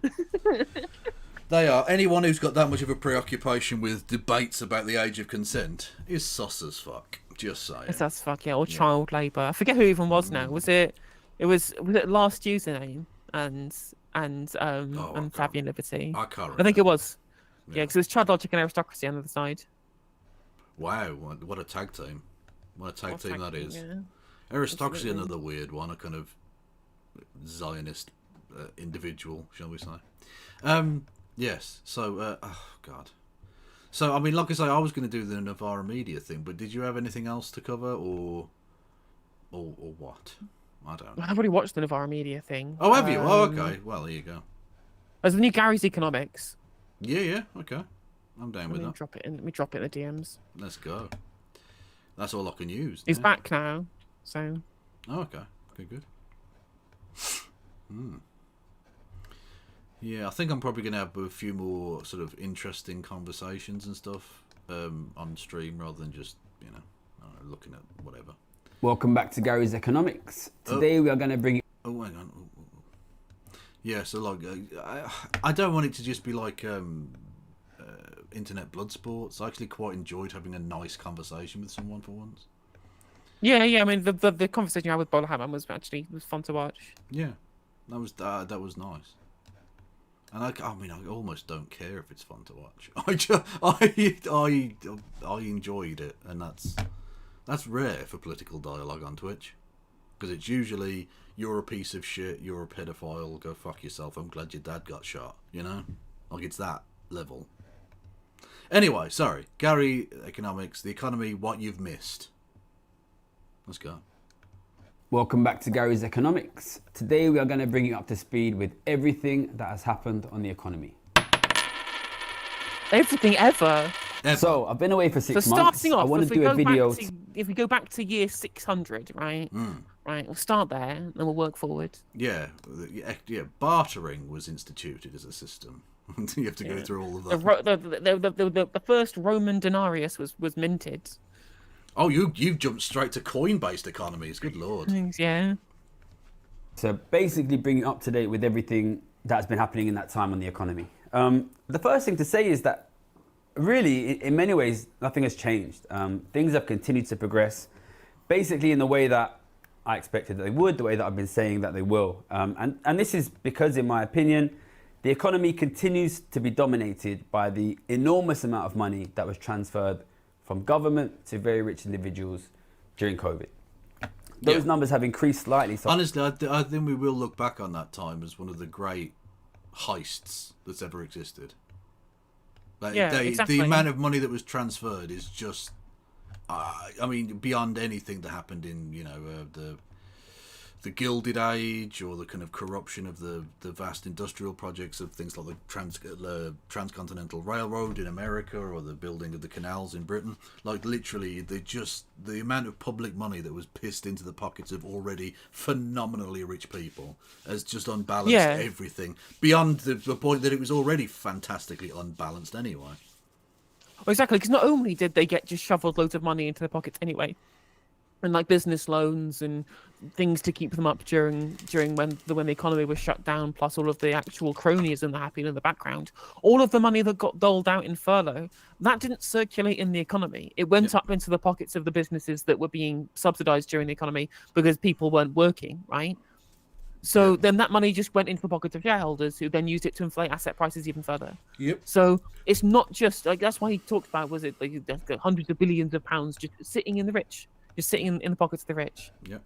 Also, he does have the two-angle thing going on. Yeah. He does have they all do it. They all do it, right? Yeah. But I wanted to, if I do get an editor, I want to go full like Hassan and do like the zoom. There's like editing for zoomers, and there's like editing for boomers. This is boomer editing, but right. But what we want is zoom editing, which is the Mr. Beast stuff. True. So I used to speak a lot about 750 billion. That total government deficit since COVID now is 800 billion in the UK. So that's £16,000 for every adult in the country. That's the total amount of money to the rich from the government. In the US, that number is $10 trillion, eye-watering $10 trillion, which is $80,000 for every US taxpayer. So enormous amounts of cash have gone from the government to the rich. In my opinion, those continue to drive the economy, and things are basically progressing as I said they would, and we're going to talk about now what will happen from now. So let's go through the main points one at a time. Right? I've rewatched his interview with Aaron Bastani. That he makes a really salient point here, right? Is that that's £12,000 for every adult in the country, right? If you're not £12,000 richer than you were at the start of the pandemic, someone else has your £12,000, right? Well, yeah, absolutely. Number one is inflation. Inflation, and it's even worse than that because most people are actually down significantly. So someone else has got your like 20 grand. Exactly. Because that money went into the pockets of people who pumped up asset prices, and then those asset prices have set what other things are worth, meaning that the money that you have currently is now worth less, right? Like, because I think Gary might make a point, but I disagree with him on this. In the increase in the money supply because of this increased consumer prices, when we saw consumer price inflation, which was the inflationary crisis everybody talked about. The actual real inflation crisis was asset prices, which have been inflating for the last 13 years. But obviously, once consumer prices go up, that's a problem, right? Yeah. For the government politically. Whereas asset prices increasing, it's something that you can do to enrich already rich people without poor people noticing. That's what happened during the George Osborne years. But actually, really, the consumer prices went up because of other shocks to the economy, because of COVID and the war, rather than because of the money that was put into the hands of the rich people that he already says went into increasing asset prices. So, is obviously the big thing which has been hurting people's living standards in the last few years. We have seen inflation fall significantly in basically every country in the world in the last year or so, from highs of, in the UK, 10% down to now about 4% in the UK. In other countries, it's already significantly lower. Now, this is what I predicted. It's basically what all economists predicted. We did a video maybe about 8 or 9 months ago when Rishi Sunak, the Prime Minister, basically said he would cut inflation. And at that point in time, it was already very obvious to pretty much everyone that inflation was going to fall. So this is not a surprise to anyone.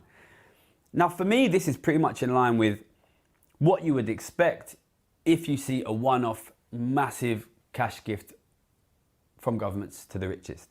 The rich accumulate a ton of money, they spend that money, that pushes prices up. But because it was a one-off cash gift, we see a one-off increase in the price level, and then those prices start to subside.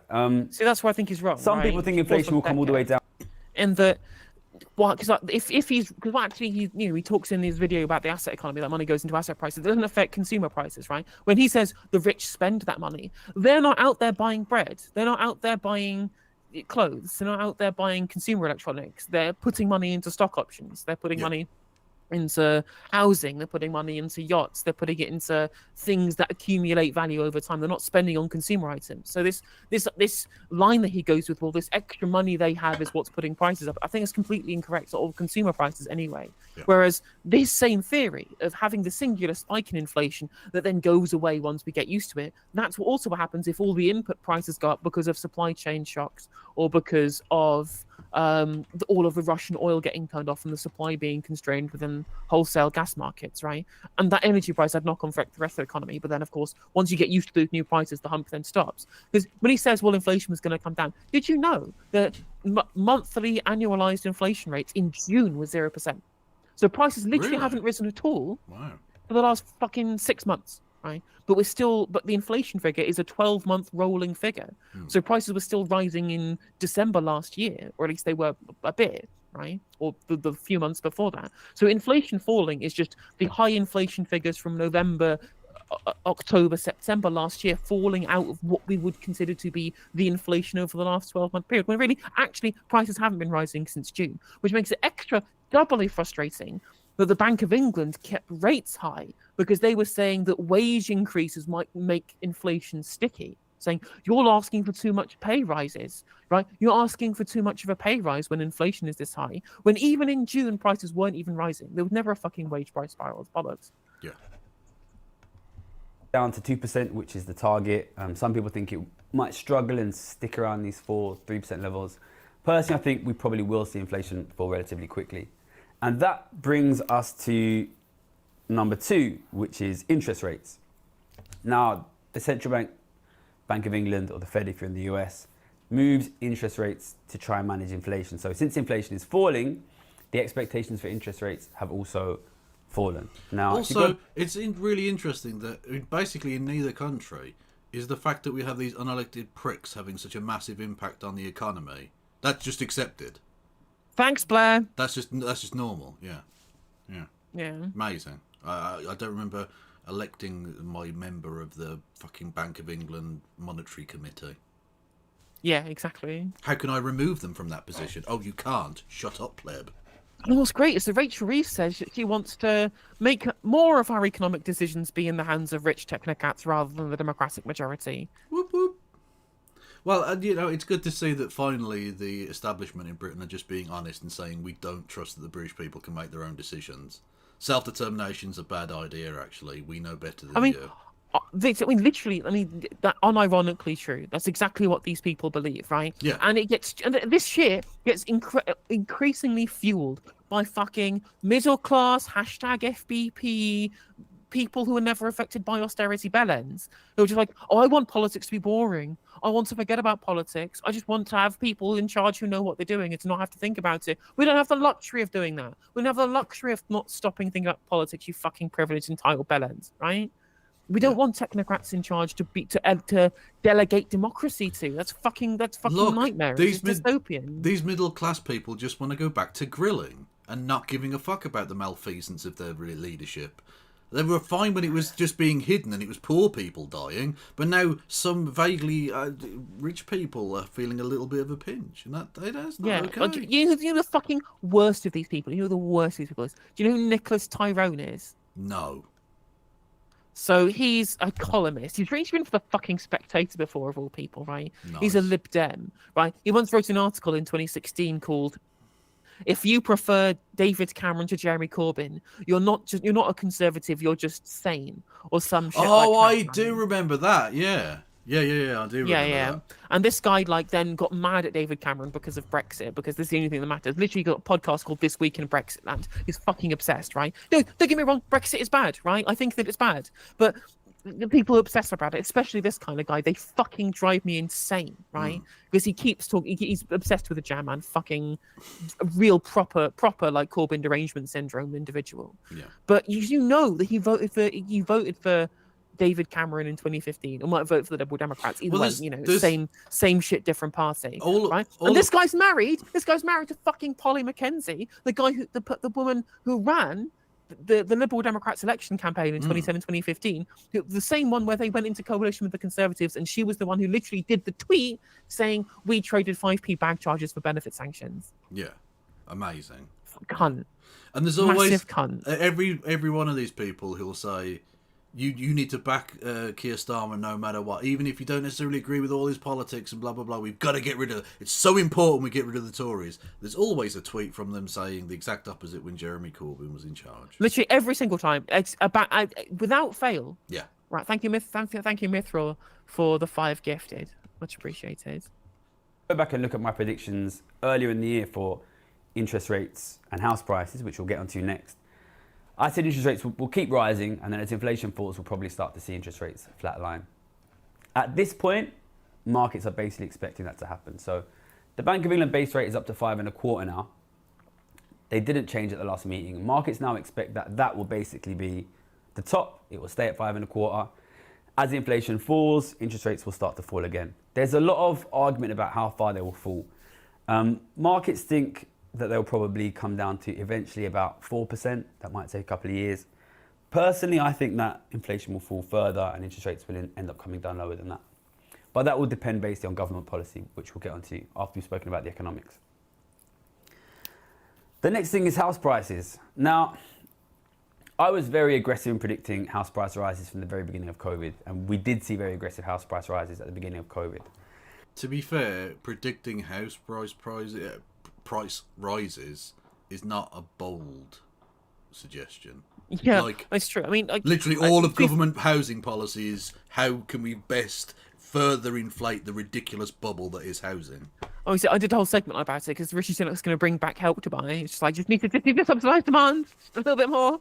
It is. It's literally it's the American approach to traffic management. We just need one more lane. Yeah. Just one more lane. That'll solve the whole problem.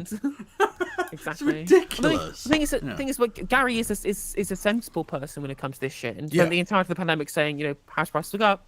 They'll keep going up. They'll go up forever. They'll never stop going up. The government will prioritise policy, and like mainstream economic kind of saying, "Oh no, but the pandemic it will change. House prices will crash. The market will bottom out." And I'm like, "We'll top out rather." I'm like, "No." If only. The government will inflate the house prices. They always do. Because that's again all of housing policy is to placate rich pricks who own houses. Yep, that's it. All it is. And as someone who literally is now on the housing ladder, right? I couldn't give a shit. Tank the price. I don't care. Yeah, no, absolutely. I've said before, I've got a mortgage, for those who don't know. If my house price rocketed to the floor, well, rockets don't go down, you prick. Anyway, if it rocketed in the same way that Elon Musk's rockets do and crashed and burned, that would be fine. I want to live in this house. It is a home. It's not an investment. Exactly. I just want to pay money each month and then have an asset at the end of it. I don't want to pay money each month and then my landlord to have an asset at the end of it. That's all I care about. That's why I wanted to be a homeowner. I just didn't want to shit away money into the pockets of a landlord. That's all I cared about. Yep. I didn't want to have an asset. I didn't want to get onto like an investment portfolio. I just wanted a house that I live in, that I owned, that I paid for. That's literally it. I wanted to use it for its actual use value, which is living in as a house. Well, if you didn't want to have a portfolio, why have you purchased that chainsaw? What's that about? I'm going to be Javier Milei at Halloween dress up next year. Oh no, I was talking about I was talking about that fucking landlord prick, but yeah, that also works. Oh yeah. Yeah. Since then, interest rates have risen enormously from 0 up to 5.25, and I think a lot of people have been surprised that these that's another normal thing that interest rates didn't they used to be at like 17%, like 15 years ago now or something before. No. There was everyone. So basically, boomers will keep saying, "Oh well, you may think the house prices are bad now, but interest rates were 17% in the 80s. They were like there was like a month they were 17%. Like the usual normal rate is around about the 5-6% mark historically." I'm sure. Hang on. Historical. I'm almost certain I remember it, and it definitely wouldn't have been in the 80s. There have been times after Black Wednesday, the interest rates went up massively, and so they did in the 83, I think it was, after the first Thatcher recession, but just before the first Thatcher recession. Hang on a second. Yeah, except cookies. Fuck off. Okay, that only goes back to 2015. We need more than that. Hang on. Interest rates since 1970. Let me find out. 97. Oh, actually, you're quite right. 9%, 7%, 10%. Okay, yeah, no, you're quite right. So like during the Blair, so just before Black Wednesday, it was massive, around 15%. Right, there've been a couple of moments where it's been over like the 10, over like the 12% mark in the kind of in just the early and late Thatcher years. And then as soon as after Black Wednesday, the rates kind of steadied around between 4 and 6%. And then at the end of the Blair years, it stayed at 0% for a decade. Yeah, because after the crash, it just, I mean, literally went down to 0.5, 0.25, 0.10. Now you're getting desperate. Yeah, exactly. Well, that was during the pandemic years. But this is why I kept saying, right, obviously the reason why we have a massive mortgage crisis now is because people got cheap mortgages during the really low rate years when house prices were massive because of the inflation during the Blair years, right? So the house price was huge, but because the rates were low, the mortgage was affordable. But any rate rise could massively increase the cost of people's mortgages, which is what's happened now because they had mortgages that weren't properly adjudicated as to the potential for a rate rise. But rates have been low for so long that nobody expected these rises to happen. After a certain point, they just accepted low rates for ages. And I was just saying, well, no, actually, when people kept saying, oh, we can't have Jeremy Corbyn spending loads of new money on investment in the country because increasing the budget deficit would increase interest rates. I mean, it would normalise interest rates.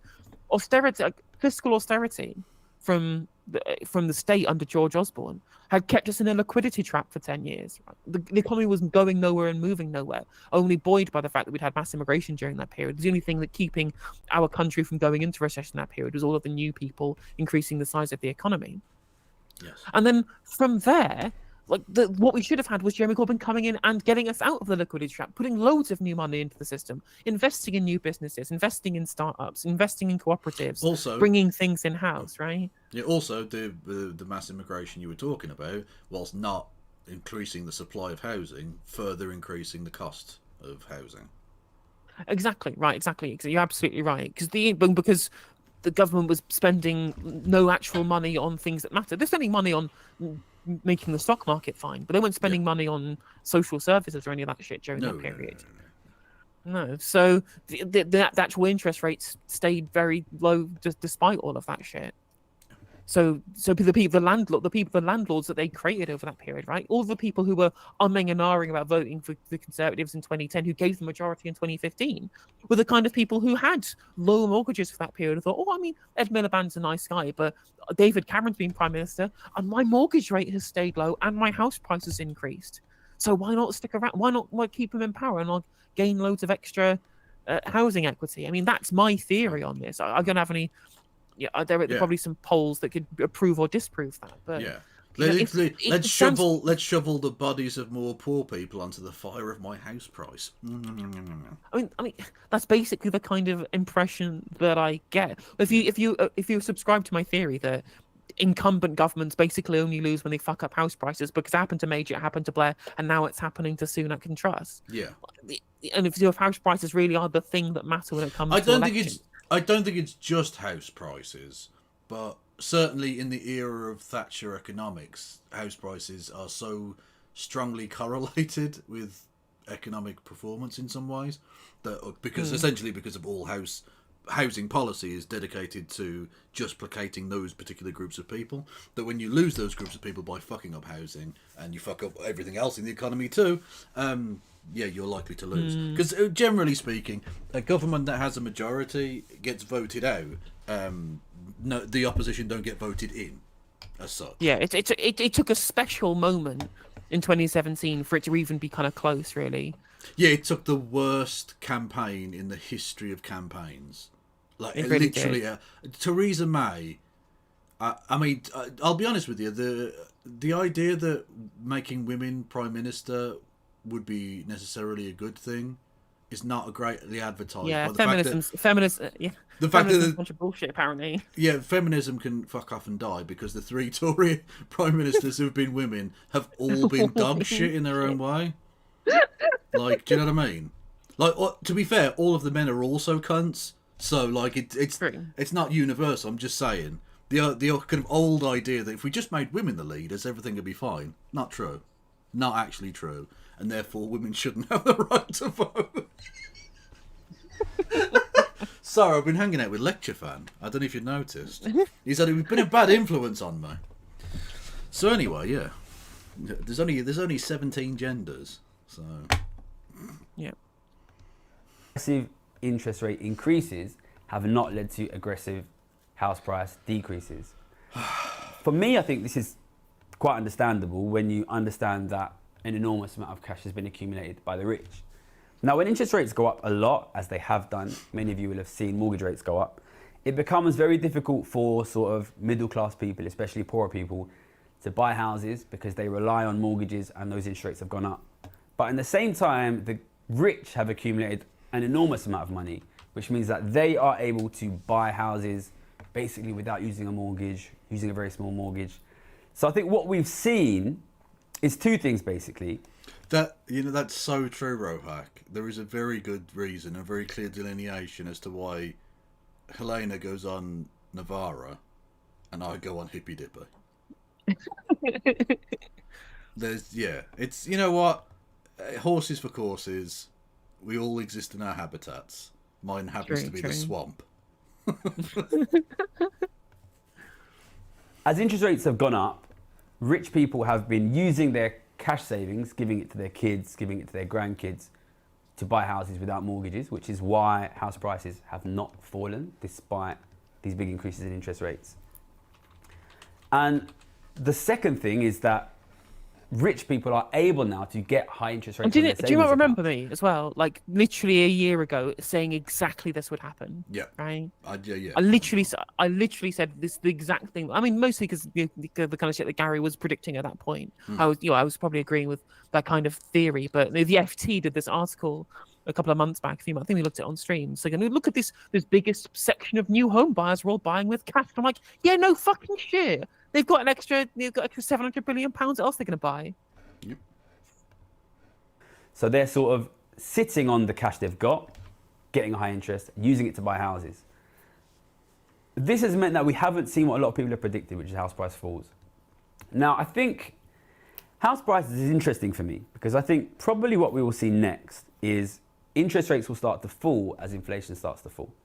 I think once those interest rates start to fall, rich people will stop sitting on these big piles of cash in the bank and they will start to lend the money out at lower rates for mortgages. They will start to buy more houses. And I'm strongly expecting aggressive house price rises in the next couple of years as the interest rates fall down. So I think this is going to lead to... Oh, before that, I want to talk about the very last... Honestly, in the next 10 to 20 years, you're going to have to see some unbelievably drastic action on behalf of a government of some kind to staunch the fact that the bubble can't go on forever. You can't have exponential rises like this. House prices can't continue to rise at the rate they have. No, I mean, the ideal time to try and go against that was during an inflationary period, right? If you've got inflation at 16% or some shit, like over the course of a 2-year period, I think that's the kind of total inflation we've had over the cost of living crisis. If you just kept house prices the same, their real terms value would drop, but their overall nominal value would stay the same, which would prevent people from going into negative equity whilst making relative house prices more affordable in terms of how much the money is worth in itself because of inflation. And they've not even fucking done that. So frustrating. Last thing we've got here, which is living standards. So inflation has fallen significantly. I think people... Worth pointing out as well, him saying, oh, well, house prices are going to continue going up, which of course they will. Well, this is exactly why people in the rental sector are predicting the average rents are going to be going up by like 20% or some shit, right? It's going to be completely they're already unaffordable. How the fuck does anyone afford to rent? I am so lucky that I managed to just get out of renting immediately before the pandemic, right? Like, I honestly, I feel like I cannot imagine what it's like to rent right now. It scares me. It scares me to think how expensive that shit is. Absolutely. Like people are paying even when I was renting, right? Even in 2018, 2019, I was paying £400 a month rent. £400 a month rent. I was including bills as well. £400 a month in rent. It's getting to genuinely feudal levels. It's doubled. That shit's doubled. Yeah. That shit has literally doubled in 3 years. In terms of percentage of income or whatever on rent, either to rent land or rent your housing. It's getting to genuinely feudal levels now. Yeah, it's It is embarrassing. literally feudalism now. Yeah, exactly. People are starting to realise now what I was speaking about earlier on in the year. When inflation falls, that doesn't mean prices fall. So prices have continued to rise throughout the year.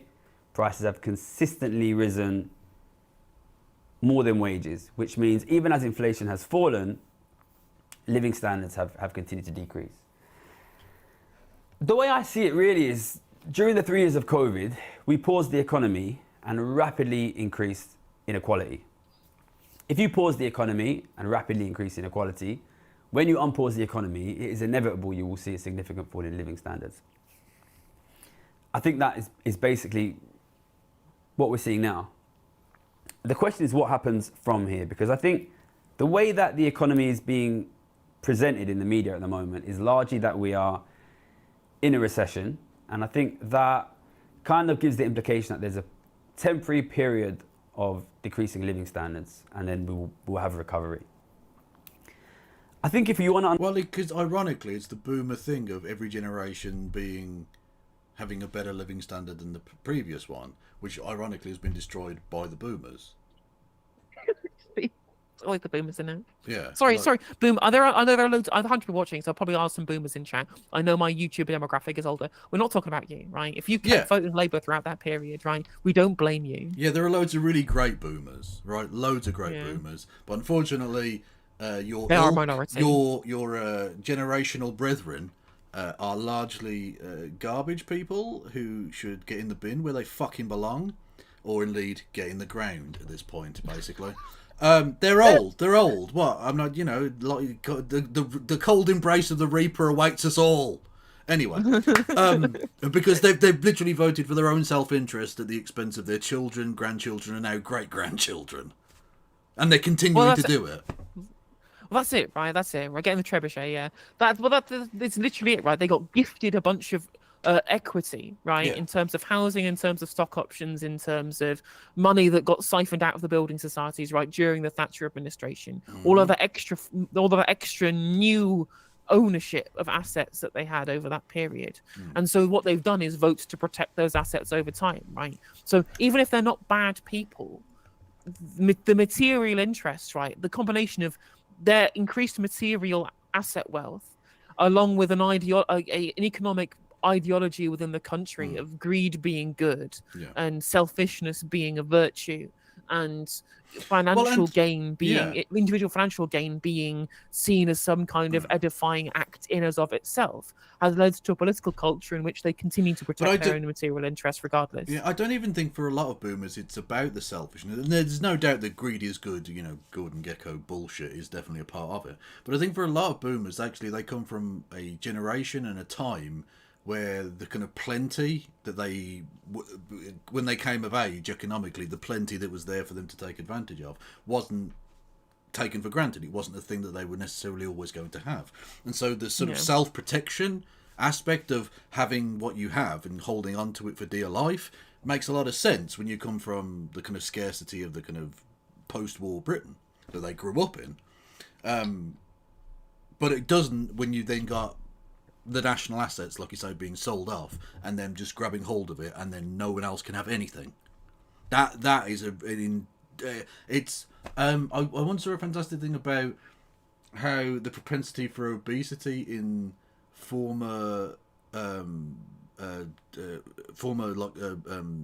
slave populations in the Caribbean and in America, because they were so used to existing on such low dietary calorific intake that then when they had actual ample access to food, the propensity for obesity was massively more than the people who'd never been enslaved. And I think this is sort of true economically as well.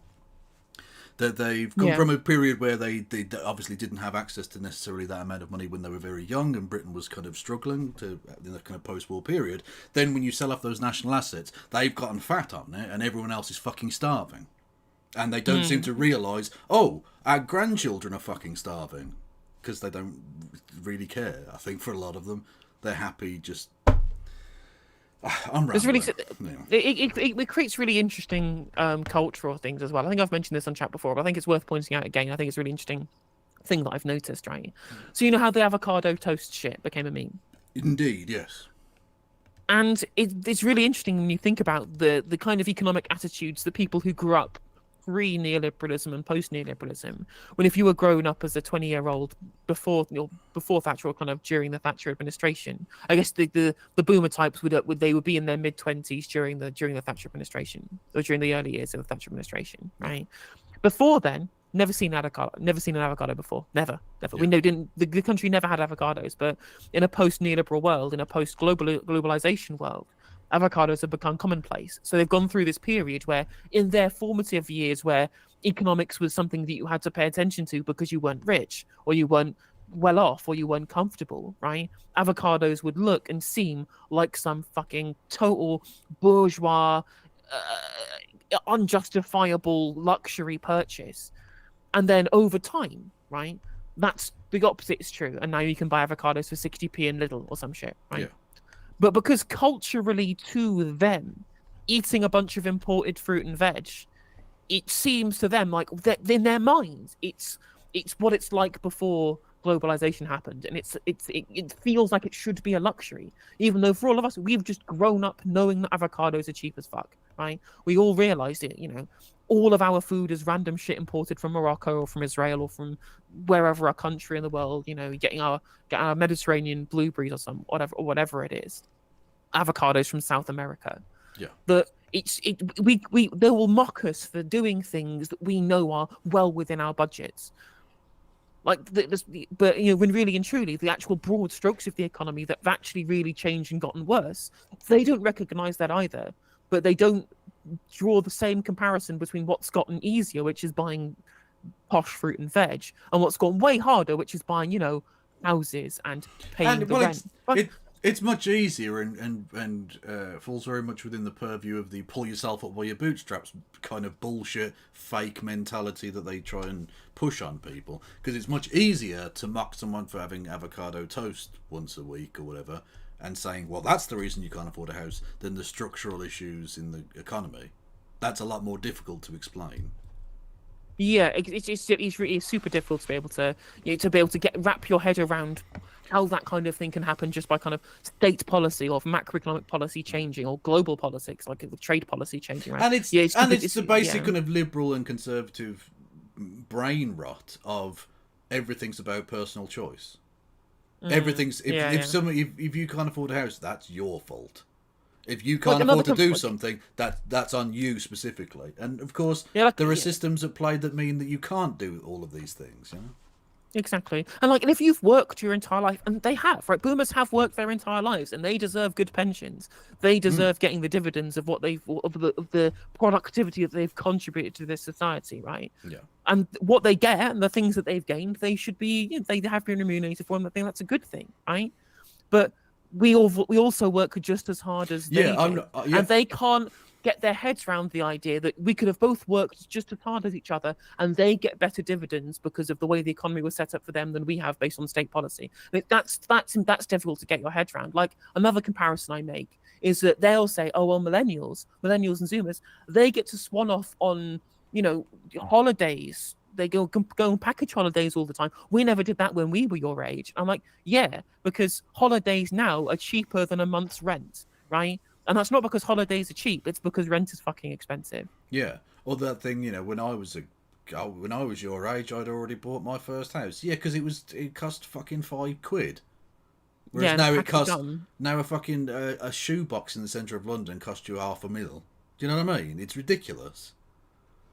Yeah, exactly. And it's just trying to extricate individual choices away from macroeconomic policy is a really difficult thing to do. Yeah. And of course, in a world where people tell you that a country's budget is like a household budget, it's even harder to get your head around that stuff, because you treat everything like you treat yourself. Yeah. Because I don't know about you, but I can go to the IMF and ask for massive loans if I privatise my lithium mines. Oh yeah, that's a thing. Yeah, speaking of Tito, exactly. Yeah. Absolutely. understand the long-term picture. Very funny meme, which is just a Tito's face over a power lifter, and just my body is a machine that turns IMF loans into actual socialism.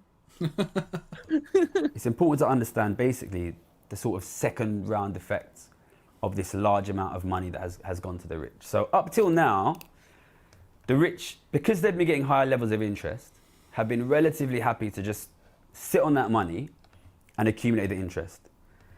Now as inflation starts to fall and interest rate starts to fall, they will probably look to invest that money more aggressively, which means they will start to essentially buy houses from the middle class. So what that means is we will see house prices go up, we will see home ownership rates from young people continue to fall. What we will also see is, as the rich people look to use this money they've accumulated, and what we already are seeing, significant increases in rents, the prices of luxury goods, the prices of holidays. And that is again something you would expect when you see a massive accumulation of cash from the rich. And that basically means rents will go up, house prices will go up, and the ability of owning homes will become more out of reach of ordinary families. So like everything for the last 40 years then? Yeah. Literally just the Exactly. same thing. It's the same policy, and we've also got a new government coming in who's going to do the same policy. Yeah. And see, again, the this is what I talk lever, about. the lever has turned to red. Woo! And see, this is why I talk about these World Economic Forum conspiracy theory types. They are the middle class people that he's talking about who are having their homes taken away from them by rich people. Again, they were wealthy enough during the recession, the post financial crisis period, to not have given up on capitalism. Yeah. They've full-throated believed in it since the Thatcher years.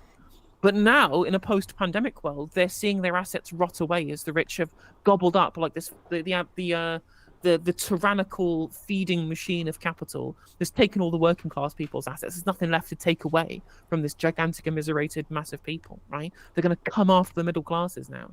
And because they can't structurally critique capitalism from either an individualist framework or from their own personal framework, they have to find a conspiracy theory. There has to be some kind of fifth columnist bad actor who's undermining the system that they believe in, rather than an innate fault in the system. Yeah, Charles so they'll Schwab. make up. They'll talk about Klaus Schwab, yeah, or Larry Fink, or they'll talk about George Soros. When of course George Soros, BlackRock, and the World Economic Forum are all bad things. They're just capitalists, because it's capitalism that's the problem. True. Thank you. It's interesting. It's interesting that Set the Shallow points out that Samuel Leeds plays into World Economic Forum theories. Yeah, it's the same thing, right? He's a landlord. That's what the World Economic Forum do. But of course, Samuel Leeds is part of the kind of the person who would play to the sympathies of the kind of middle class people who want to be landlords and now can't be, because now BlackRock are the landlords, right? Yeah. They've been eaten by the bigger fish, because in capitalism there's always a fucking bigger fish, especially when there's very low taxes. Are you saying there's a propensity for consolidation and the forming of monopolies? Because I will not have the slander against the good name of capitalism that is that. Thank you, Nick Potkin, for resubscribing. 33 months with Prime. Good God, sir. Wow. Good God. Wow. All of those Bezos bucks. Exactly. I'm going to build that cockrocket. It's happening. Don't forget, if you've got Prime, or even if you haven't got Prime, you can follow, subscribe, do bits, messages, etc., on both my channel and, of course, on No Justice MTG's channel. Exactly. There are 99 of you watching on YouTube. I'm assuming some of you are Amazon Prime customers who have not subscribed to me or Kev on Twitch with Prime. If you link your Amazon Prime account to your Twitch account, it's literally free for you to do, and you get to give us some of Jeff Bezos' money. One of your choice. You also have a member for 99p of your own accord as well over on YouTube if you want to as well, or gift or super chat. I read out all super chats live on stream. Fair enough. And 100 bitty bits on Twitch gets you text to speech on my end and 200 on Kev's end. So you remember stuff. I don't remember shit. I do. You're slick. I try and shill once an hour, right? Fair enough. Yeah. If it's good enough for Hassan, it's good enough for me. I just sort of do it randomly, or I remember. Whenever, Well, sometimes I'll go a whole stream without doing it. It's rubbish. I think the thing is that people, I think I've mentioned this before, but like Chod Logic taught me this, which is that people think, oh, I can't ask for money or look like I'm desperate. I'm just like, people understand that you do this as a job, right? They will literally understand that you need the money to survive, and you have to. If you don't remind people, they might not give you the money that they were planning to give you, or they might go, "Oh, I thank you for reminding me. I'll give you the money." Because if they don't want to give you money, they'll just not give you the money whether you ask them to or not, and that's fine as well. We give out our content for free for exactly that reason. But someone who might do it, but who have forgotten to, if you remind them, Or if there's no harm in not doing it. Right? Well, no, it's not just for people who might not have forgotten or whatever, but people come in and out. You don't know who's listening or watching at all times. Lurkers come and go, and you might never know they were there. But they might give you something, or they might give you bits or whatever. So it's just, you throw it out there. I try not to give people too much of the hard sell, unless it's a joke bit. Like I've still got one of my followers, God bless them, created a $5 a month image for me. So I take the piss out of Bad Bunny by just going $5 a month on the screen like that. How dare you dead name Kira Chats? Sorry, Kira Chats. I mean, does me using friend of Hamas? Friend of Hamas. Does me mentioning her name, does that count as me broadcasting a banned streamer? I hope not, because I'm fucked if it is. Thank you. Oh my God, Professor Rick with 41 months. You are OG as fuck. I think my longest. I think it's the Kev from my chat that's the longest subscriber. I think it might. I think my longest subscriber might actually be Wayward Historian. Oh, nice. Well, there you go. Yeah, but then I think it's Kev after that. Yeah. Well, Wayward Historian is my parasocial secretary. Your chief oiler. Well, I mean, I like to think of them as they put in way more into this channel, both financially and in terms of work, than I do. Because that's true. Yeah, fair enough. God bless them. I don't think they're around today, actually, are they? No, it's a bit earlier than usual, and they're in America, so it's probably fucking Yankoids. Exactly, although not as bad as the Australians pretending it's next year already, dickheads. We're speaking. We welcome Scouse Raw. Happy New Year to you. But it is interesting that you have a majority, like over half your audience is American, and they're listening to us talk about like the interest rate and house prices and economics in the UK, which I'm glad that they take an interest in that, and I think that's cool. Well, it's because you make it interesting. I think if it was just me, they'd all switch off. I think so. And that's fair enough, I get it. Yeah. What that means for young people from ordinary and poor families is rent is much more expensive when you are young, and you then have to take out a much bigger mortgage to buy a house. So you have to pay much more in interest. This increases the flow of rent from the poor to the rich, and it increases the flow of interest from the poor to the rich.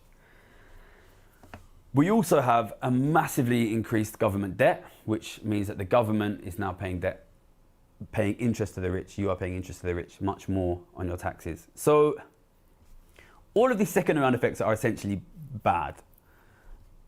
When you give cash to the rich use that cash to buy the assets from the middle class, to buy the debt of the middle class, to buy the debt of the government. Increased levels of debt, decreased levels of home ownership means increased cash flows from the middle class to the rich. And this will continue to rebound through. So what that means is we will continue to see living standards fall in the coming year, the coming 2 years. I want to talk a little bit about how this will probably play out politically, because it is worth pointing out one thing I would add as an addendum to this, and he's saying, "Oh, we're going to be paying more on our government debt to the rich." And whilst there are people who own government bonds will be getting a higher rate of return on them, that's true. But you've also got to remember that like a third of government bonds at this point are owned by the Bank of England, so it's not even real interest that we're paying half the time. Yeah. Also, we're never paying that debt back. It's never happening. No, exactly. It's dream numbers in dream juice. Who gives a shit? Yeah, right? Exactly. I mean, it's even what America's amazing. Their debt, was it 12 trillion? You never pay that. You're never paying that money back. What the fuck? That's more than all of the things on Earth. You're never paying it back. Stop pretending. Reserve currency, bitches. Whoop whoop whoop whoop. Well, at least for now. Yeah, at least this time, the expanded government debt is being used to invest in new infrastructure. Not much new infrastructure. I'm not going to give Biden too many plaudits, but it's better than Trump giving away a bunch of tax cuts. He is not that Biden reversed those tax cuts, though. Well, all I'll say is he is building a lot of infrastructure in Israel.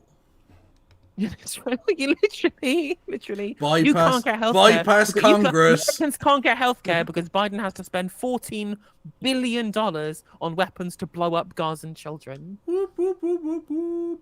Yeah, literally bypassing Congress to sign a fucking presidential decree that just says, yeah, no, fuck you, I'm giving billions more. I know we've already given them loads and loads of money and they obviously don't fucking need it, but here's a few more billion for Israel. Go fuck yourselves, America. What's super Peace ironic as out. well is that all of the rightoids in America, all of the fucking deficit hawks are like, actually, yes, this gigantically obscene amount of money to Israel is absolutely fine because they're blowing up brown people. But a comparatively infinitesimally smaller relative amount of money to be spent financing the entire defense of Ukraine from the Russian invasion.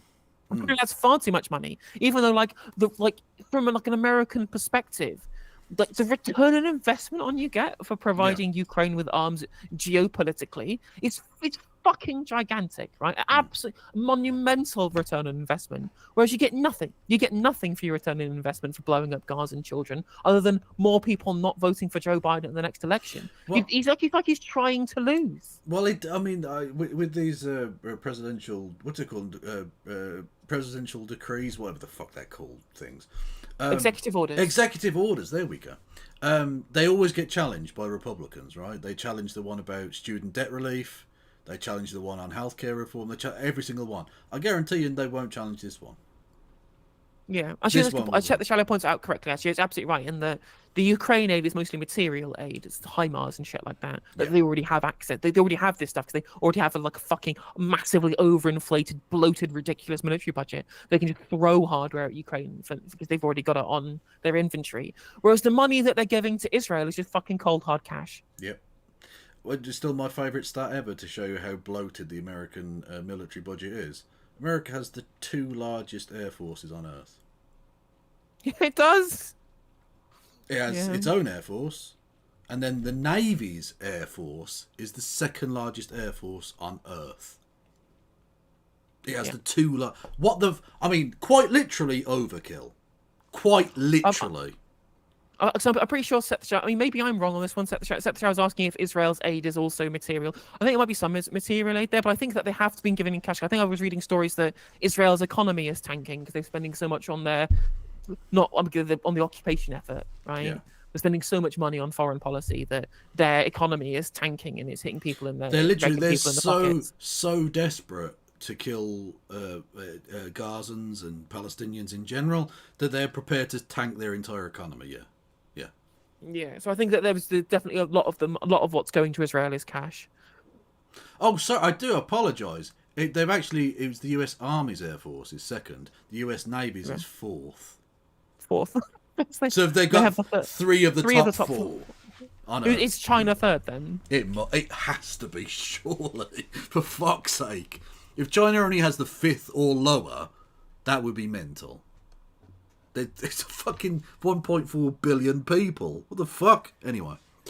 We might have to fight China and the USSR at the same time. True. You know what? I didn't even think about it like that. America makes a lot of sense. You should spend more on the military. Go for it. We obviously have an election coming up next year in this country. There's also an election in the States.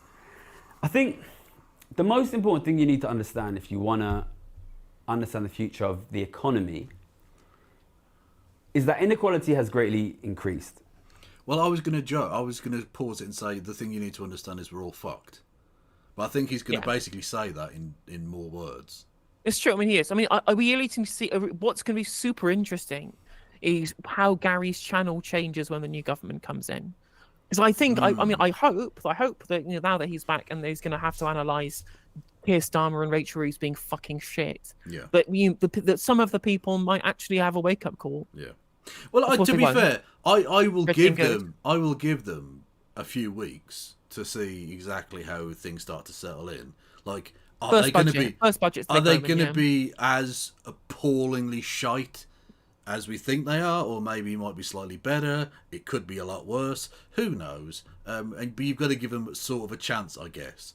I'm not going in with particularly high expectations, but I'll give them a chance. I want to be pleasantly surprised. I'm not going to hold my breath, though. No, quite.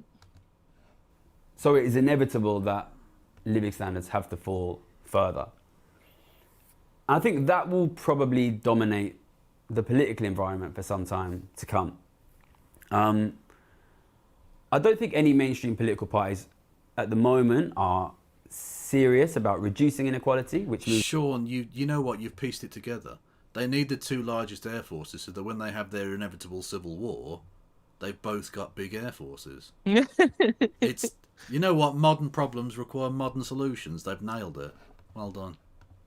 Is that inequality will inevitably continue to increase. So I think if you want to understand politics, the economic framework you need behind that is to accept that from this point, further significant falls in living standards are basically certain. See, I told you, we're all means you- fucked. Yeah. I mean, yeah. He explains it much more eloquently than that, but, you know, that's the basic gist of It's it. the broad strokes is that we're fucked. I mean, and again, and what he'll probably say is what he says in every video, which is that you just have to tax the rich, right? Which, of course, Labour aren't doing, so... Yeah, well, I mean... Enjoy your falling living standards. It's going to be a fucking shock, right? And, what's well, gonna actually... be so funny, what's going to be so fucking funny? It's going to be so fucking hilarious, right? After all of that grovelling, right? All of that shoe shining, all of that bollock touching, the Labour right have been doing with the right-wing press to get them over the line into government, right?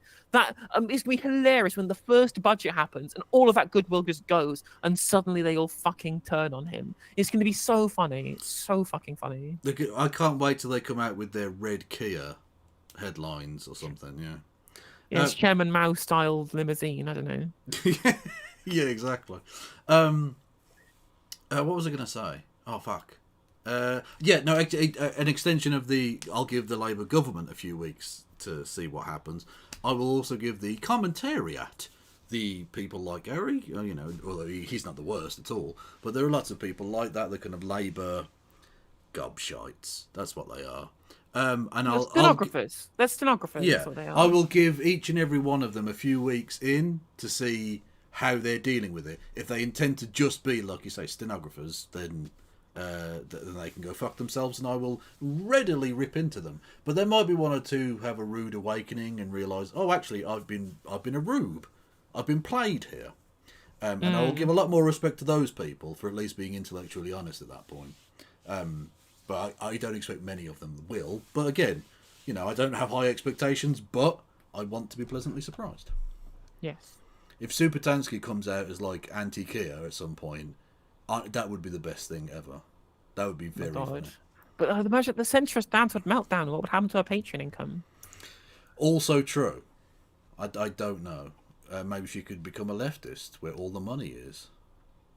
Yeah, cause that's the only reason we do it, because we can grift all of the poor people who support our content. Exactly. I mean, And I'm actually an ANCAP behind the scenes. I just do the leftism for the Benjamins. Well, what's amusing, I think my audience is mostly people on universal credit and computer programmers.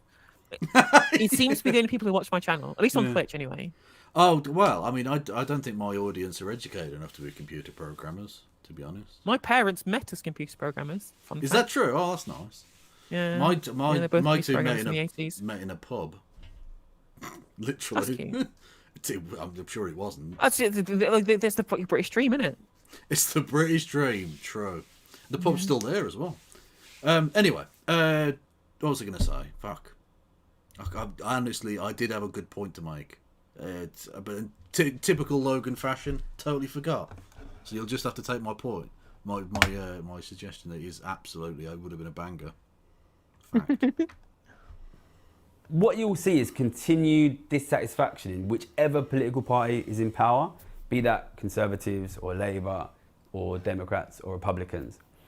So I think, you know, and I'm not a professional political forecaster, but I'm very confident in my economic forecasts. What you'll probably see is increased demand for ordinary people for some sort Okay, of... but you can't, right, you can't do that. I'm not a political blah, blah, blah. That's bollocks, right? You're going to have to give us some predictions.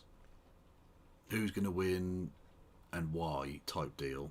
It's like you can't release a video. We are going to lose.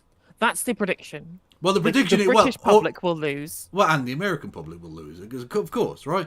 Yeah, the poor will lose, but you've got to give us a prediction of who is going to win the election. which particular brand of capitalist cunt is going to win the election specifically. You can't put a video out on fucking New Year's Eve about the economy and making predictions and then not give us that. That would be a cop out. Interesting as well, Doc Gobbler in chat saying, you think Gary wants to see himself as an apolitical Martin Lewis type figure. Martin Lewis is a really interesting character in that, he spent his entire career being as apolitical as possible and just only ever speaking in the kind of terms that we were talking about earlier, the household budget types, the individualized problems, what you can do for your own situation, but that no structural critique whatsoever. And I don't know how much of that was because of his own personal ideology or whether it was just the kind of brand that he wanted to build. But I think it was probably more likely the former, because that's how most liberal types tend to view how economics works. And that he just gave you tips on how to personally manage your finances for a very long time. And then there's this moment, this really famous moment, went really pretty viral on the social media platforms, of him on, I think it was on Good Morning, being asked by a viewer calling in to ask a question about her finances. And his response was just, you had this kind of very kind of excitable, he's very kind of animated usually when he does his Martin Lewis segments on these programs, but this face had just glazed over in despair. And he just said the phrase, "There's nothing left I can do to help you." Yeah. And I think that's a moment. I could see the gears turning in his head. I could see him turning from an apolitical person into a political person when he'd suddenly realized that, government fiscal policy has to change, right? I can't stand here and tell you that what you do or don't do is going to impact your finances to make you be able to afford to live. Right, the government has to do something. And now, from being very apolitical previously, his whole platform's changed, and he's being asked to come on to talk about what the government potential plan should be for how to deal with the energy crisis. I mean, he literally went on LBC and say, "I'm agnostic on the solution, but having a market system with a private energy suppliers, but all fixed prices where nobody can compete is the worst of both worlds. Either nationalize the supply or have a proper market and then just have it rather than the worst of both worlds." And he's literally saying the government needs to change their policy. Our whole energy supply plan for our economy is terrible and it needs to change. And you would have never have gotten that. Well, exactly. 5 years ago, Martin Lewis, right? Well, exactly. Well, you get to the point where the people who, like Martin Lewis, shine the turd of capitalism, there has to actually be a turd there to shine. There has to be something for them to actually kind of grasp hold of to build a kernel of bullshit around. You can't manufacture consent without, the tools with which to manufacture. And the capitalism has simultaneously stripped away all of those potential tools that Martin Lewis or these kind of self-help gurus would give you that they know can't work anymore under the current paradigm. So something does have to change. So like you say, he's never going to come out and say nationalise, obviously. He's going to give He literally said it. He literally said, he was on LBC speaking with Ian Dale or whatever it was. They were just like, this cannot go on. This cannot go on. It can't work, this system that we currently have. Either have a market. No, that's or what I mean. nationalise No, it. exactly. No, he will never come out and just say we need to nationalise and that's it. He's trying to give you the agnostic kind of both sidesy version of it. Yeah, but there does sort of need to be something that changes. The status quo cannot keep up. Yeah, he's actually commenting on government policy in the way that he kind of never would before. Yeah. And again, it's exactly the kind of people who were supportive of David Cameron because the house price went up, because they were never affected by nothing. Even Martin Lewis, whose job it is to teach poor people how to budget correctly, even during all that austerity period, he didn't quite realise that actually, state policy has to change on this, and just stayed inside this money-saving expert bubble of his. But when the energy crisis happened, and even normal middle-class people were getting affected by the fact that our state had failed to create an economy that functioned normally for everyday working people of all backgrounds, whether working middle or even upper middle class people were feeling the pinch at that point. And he comes out and says, "I can't help you. There's nothing I can do." And I think that was a real turning point for his own personal politics. He's been incredibly politically active since in calling out the government, in attacking government policy, in giving prescriptive statements on what he thinks should change in state policy, and coming out and literally being on other programs and saying the government has to provide more help to people on benefits. People on benefits have no money. They cannot afford to live. If these policies are not changed, if this government does not put more money into social security, people will starve to death. And he's just come out and saying these things in a way that he never would before. And I think that I'm really hoping this is going to let a seed change in our politics, right? Even Hopefully. if all of the policy of neoliberalism remains under Blue Labour, whatever it is, under Keir Starmer, the broader strokes of how people personally approach the economy, the cultural neoliberalism, like the combination of the pandemic and the cost of living crisis, and people like Ian Dale realizing that actually, maybe our workers should be paid a little bit more, and changing his opinions on these things now personally affects him. These people, in the wake of clapping for our carers, clapping for, in celebrating our key workers during the pandemic, and the ways in which everyone's been affected by cost of living, maybe all of this, everything is personal, everything is individual, nothing is ever systemic. Maybe all that thinking might go. Maybe that might actually disappear from the public perspective. You think there might be a change to the post-war consensus of neoliberalism? I mean, culturally, in the way that people approach politics, I mean, it's already kind of breaking down in terms of how people talk about the policy that they want, right? When you look at the polls for, do we want to have nationalisation? Do we want to, I mean, literally, there were applauses with Nick Ferrari on Question Time saying, send water bosses to jail. Yes. That's the level to which people just want there to be proper consequences for the failures of neoliberalism, right? Yeah. This is why there's poo in our rivers. Send the people to jail, and put the people in prison, whooping and cheering rounds of applause. And the Nash Cycle comes and says, nationalise it. She's applauded as well. And people are more amenable to strike action, right? They're still in favour of industrial action in the NHS. And even the RNT, who are literally like public enemy number one when it comes to industrial action historically, everybody hates it when the tube goes on strike. And even then, during the cost of living crisis, people still backed them. Yeah. I mean, the numbers kind of went up and down, but hopefully in the wake of people who would usually be politically neutral coming out in favour of a change in our economic model, like Martin Lewis, I hope that has a knock-on effect where, in the wake of what we've seen and how it's affected people over the last couple of years, that even if our politicians are clutching onto the life raft of neoliberalism as all of the holes fill with water and it starts sinking like a dinghy in the channel, that maybe even if all of those politicians don't want to change it, the public fervour that this can't go on, maybe that will lead somewhere. I'm hoping. You can't be doing the spicy jokes as well, otherwise this just turns into the fucking one of those the Red Scare podcast or something. Jesus.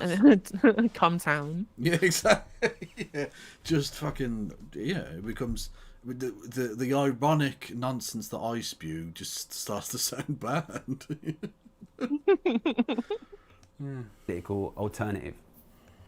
So it's probably important that we understand what are the likely political alternatives. So I'm making this video very shortly after the Dutch election, in which for the first time ever the Dutch populist right, far right party essentially won the election, got the highest number of seats and votes. Yeah, but they're not going to be the government. Then no one's going to go into coalition with them, are they? Yeah.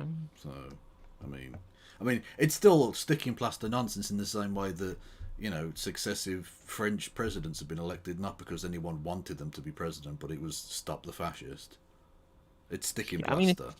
I mean, it's looking like that the next presidential runoff, if polls stay the same, is going to be between socialists and fascists, right? We have literally, France will be given the choice in 2026, right?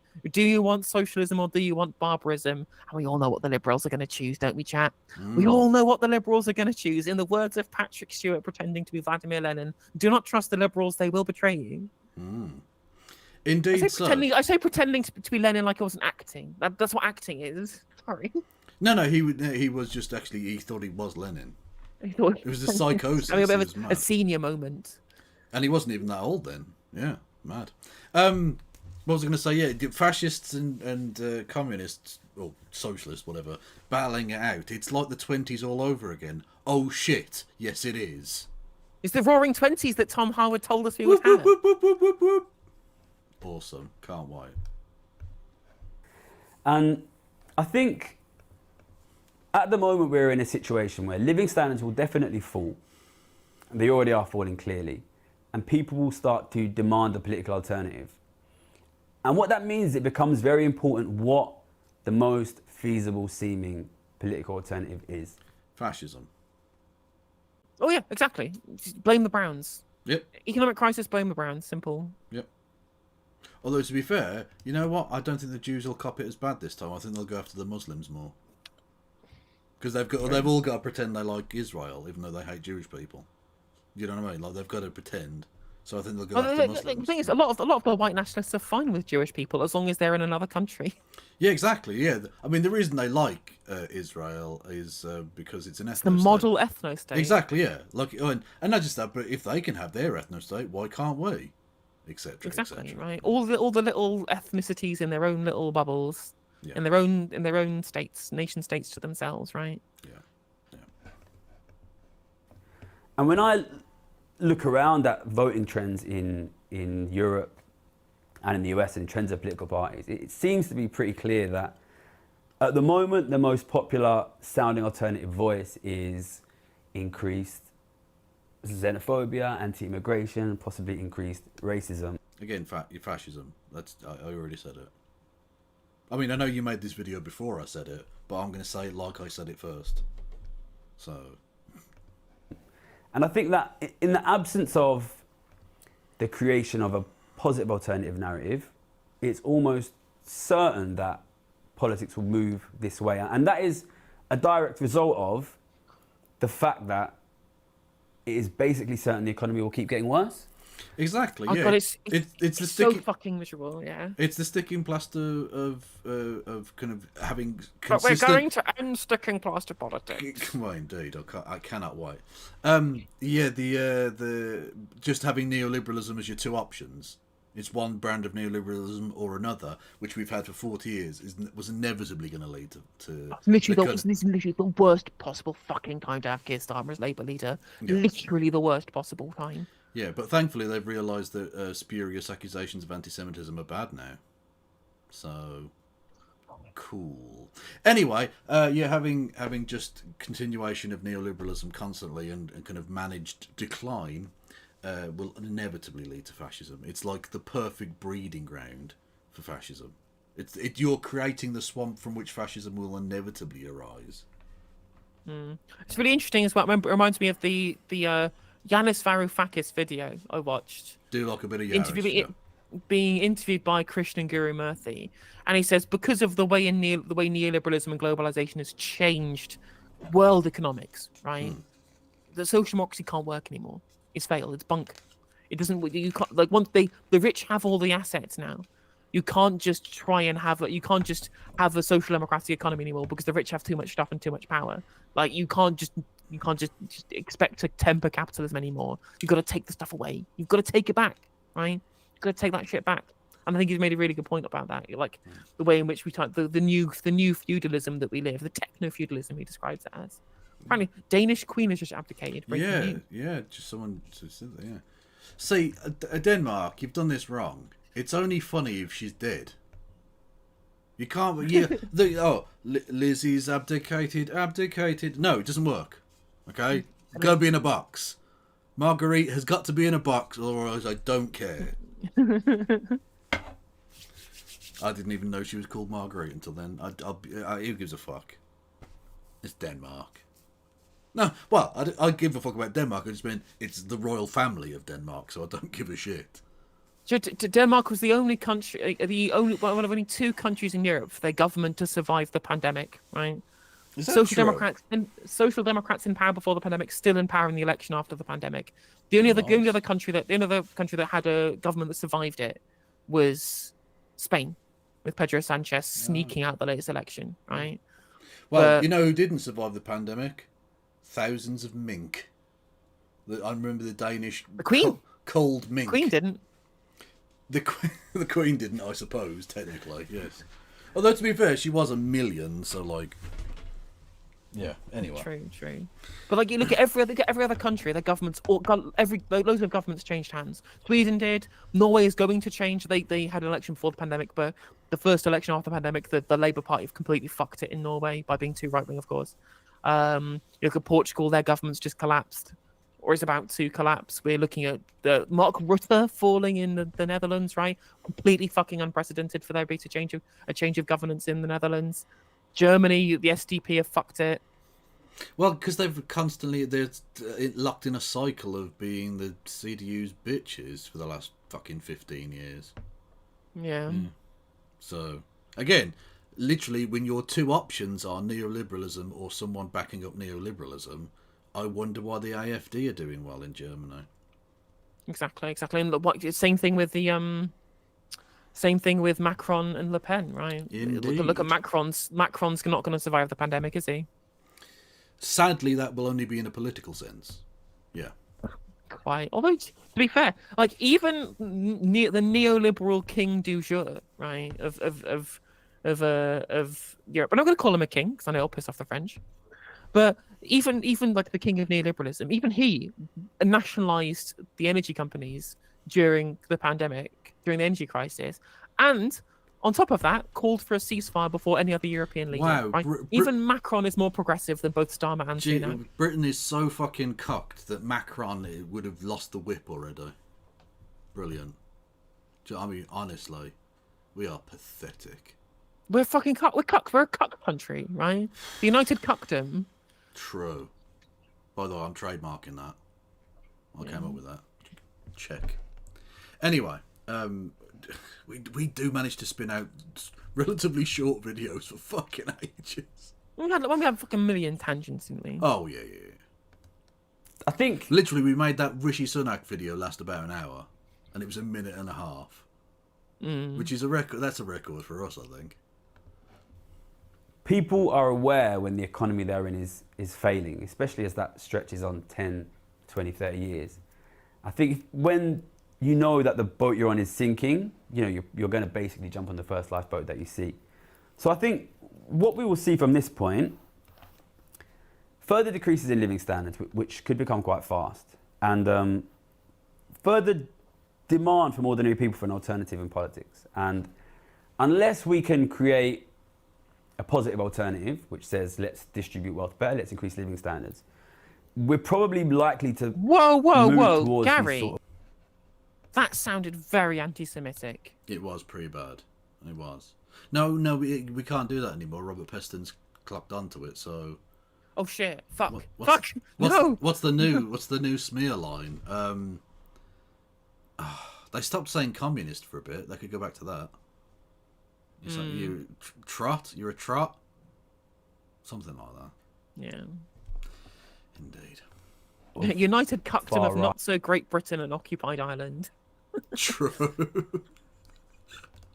Anti-immigration, xenophobic sentiments over time.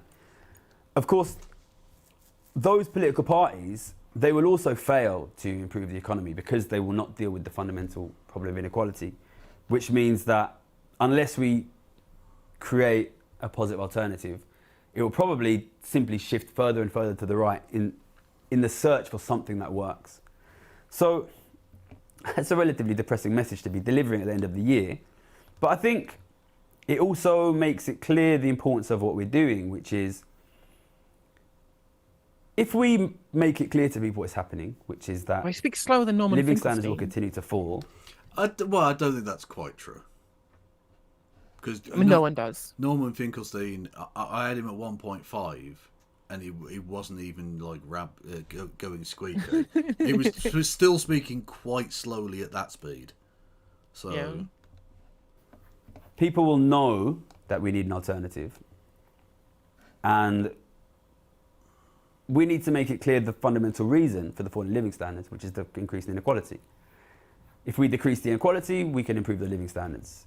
If we don't decrease the inequality, living standards will continue to decrease and politics will continue to move in more extreme directions. But the most optimistic thing I can say is the massive increase in inequality mean that we have massive opportunity to enormously increase living standards if we simply reverse the increase in inequality that we've seen. That is a very, very optimistic way of looking at it. That is a very positive spin on the situation. It's the, you walk into a pile of rubble and go, well, this house has potential. This garden property. Yeah, exactly, yeah. Open air planning That's what we've got Funny. Well, has there ever been a better time to join a fucking trade union and to tell all of your friends to join trade unions and get everybody at work to join a trade union? But there's never been a bad time to join a trade union. Trade unions are one of the great bulwarks the working class have ever had. Very true, very true. But I mean, it's not going to come from. You're not going to get any of your. You're not going to get anything good from the Labour Party now. So you're going to have to find an alternative avenue. So and don't forget, if you join a trade union that's affiliated, you can opt out and not pay the union fee. The Labour fee. I think you have to opt in now anyway. Like they never asked me if I wanted to opt out, so I pay a really cheap fee. So. Okay. Wow. I actually rejoined. Actually, I'm having been not a member of the CW for like 2 months, and I rejoined again as I realised that the union that represents like the people who work in broadcasting is also the CWU. So, no change there for me. Yeah. So to conclude, the economy continues to be driven by inequality. All the main economic features, inflation, interest rates, continue to be driven by that. Inequality is increasing very quickly. If we don't decrease that, living standards will fall.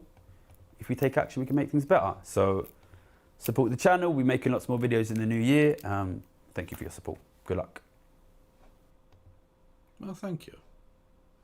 There's one last thing I think we should watch. I just popped a link in chat, in Twitter DM, sorry. Oh, okay. Yeah, I can... It's some real mask off shit. Okay. What do we have here? Oh no, we've got the pedo's best friend. We do. Hey, we have Epstein, the Epstein friend himself. Who must be sweating at that fucking list of names that are going to be dropped. Oh, it's going to be so good. It's going to be so good. Imagine if it brings Keith down. that would be funny. Right, so it's worth prefacing that, right? This is the Times' new podcast, right? Ooh, podcast, which has got. So it's hosted by Matt Chorley, of all people, the most intensely irritating person on the entirety of Times Radio, apart from Aisha Hazarika, right? Those are the top two most irritating liberal types on Times Radio. Okay. People don't realise just what they've become by becoming part of the Murdoch empire. Yep. He hosts this podcast, and then they've got like 3 people that they've kind of billed as being different parts of the political scene, and they all basically have identical politics. So it's Polly Mackenzie, that person who's married to Nicholas Tyrone, the person who tweeted out about the Liberal Democrats swapping the 5p bag charges for benefit sanctions, more benefit sanctions. Then Peter Mandelson, like the worst man ever in politics in this country, like the absolute demon man and friend of a renowned person with a little black book who will remain unnamed. The kind of person that would be so evil that he would literally drip poison into people's ears about Prime Minister's fucking pigs. Quite so. If you want to know where that story comes from. Yeah. Quite. Yeah. And the third person is Daniel Finkelstein. Oh, for fuck's sake. Yeah, who is the progenitor of like a right-wing think tank. Yeah. Who is also a member of the super far-right Islamophobia factory, the Gladstone Institute, as well. So the 4 like thoroughly awful human beings, right? Different levels of awful, right? Matt Chorley, irritating and smug. Polly Mackenzie, dim-witted and completely sold out the entirety of the liberal movement to the Conservative Party. And then you've also got man who's like one of the kind of the arch conservatives in terms literally of all of like the dark money machines, dark money things behind the scenes. And then you've also got the guy who's in Epstein's black book, right? Like this is like how bad the scale has to go that Matt Chorley is the least objectionable person. I was talking about Mandelson being Satan. Finkelstein is not Satan. He's just a bad human being in a number of ways. They all suck, right? They all suck. They're all terrible, right? True. The horsemen of the Libocalypse, right? They're absolutely garbage individuals. They're all less than human to me. But look, he's wearing a fun Christmas hat. Isn't he quirky and fun and lovable? He's like your granddad, but friends with an internationally renowned pedophile. That would have been curtains for the Labour Party. Curtains for the Labour Party if Keir Starmer had not won in 2019 and if he hadn't now turned round the Labour Party in the way that he has. You are a cancer, and when you die, I will celebrate and rejoice. I will absolutely dance in his grave. I love how it's got "How to Win an Election" as the title of the podcast, and literally in the middle is the person who ran Nick Clegg's campaign in 2015. Genius. And the Liberal Democrats got completely annihilated. Did Keir Starmer make an error serving Jeremy Corbyn in his cabinet, or was it necessary for all that follows? Very, very good question. It's a very difficult question. No, So, I said it's a very good question. yeah. I don't think it's difficult at all, because if we hadn't had Keir Starmer, putting up with Corbyn during all that nonsense and sticking... You sure you want to talk about nonsense? Nonsense. Really? Can you send the volume up a bit as well if it can go any higher? It No, it's can't, really but nice. I've got the. It's fine. volume. That doesn't come up on my end anyway. It's fine. Oh, okay. Sticking to it and going through, he would, in my view, not have been elected leader of the Labour Party. The truth is that if Keir hadn't been there, and if he hadn't been able to present himself as somebody who had stuck through these hard times, I think the party, there was a big risk of the party voting for a Corbynista successor. Oh no! Yeah, exactly. So, wait, what he's saying here, right? What he's literally saying in this clip that we're watching is, if Keir Starmer hadn't have pretended to be left wing, he wouldn't have been elected, right? He's just admitting the grift. Yeah. Like, literally open and saying, well, he wanted a Corbynist successor. Everybody in the party believed in this stuff. The policies were popular amongst the membership, so much so that they would have voted for somebody who offered them those policies. So I'm glad that Keir Starmer pretended to be friends with Corbyn, which we know he was pretending, because he's now admitted that he was never friends with him, despite saying that he was during the leadership election. Yeah.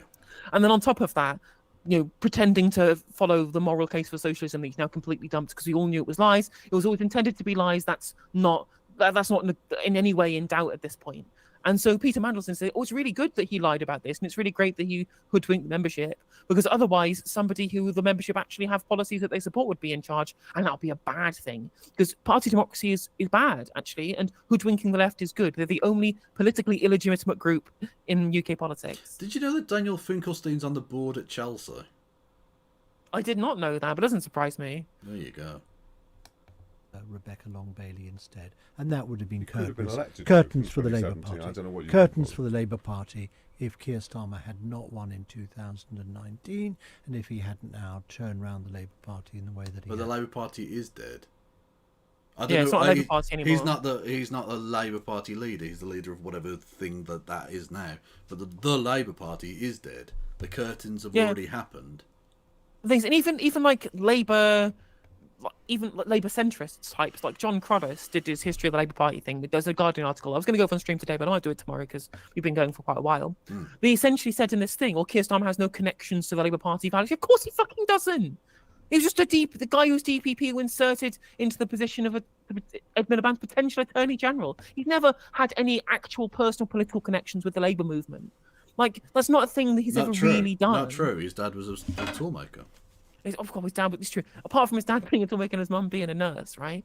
Like, yeah, like of course he's just being inserted in this position by Labour together. Like, he's never been connected in this way, and that's why it's not the Labour Party under him, right? It's his Labour Party. That's why he keeps saying, because it's not actually the Labour Party anymore. It doesn't represent the trade unions. It doesn't represent social democracy.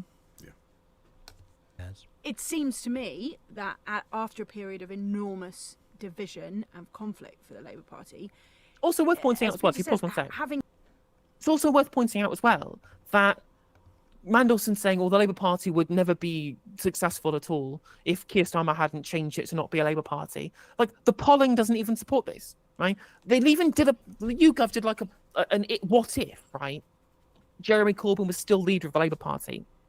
How would you vote? And they still outpolled the Conservatives. I know it's very rough. It's only people answering one poll on YouGov, right? It's not an exact science.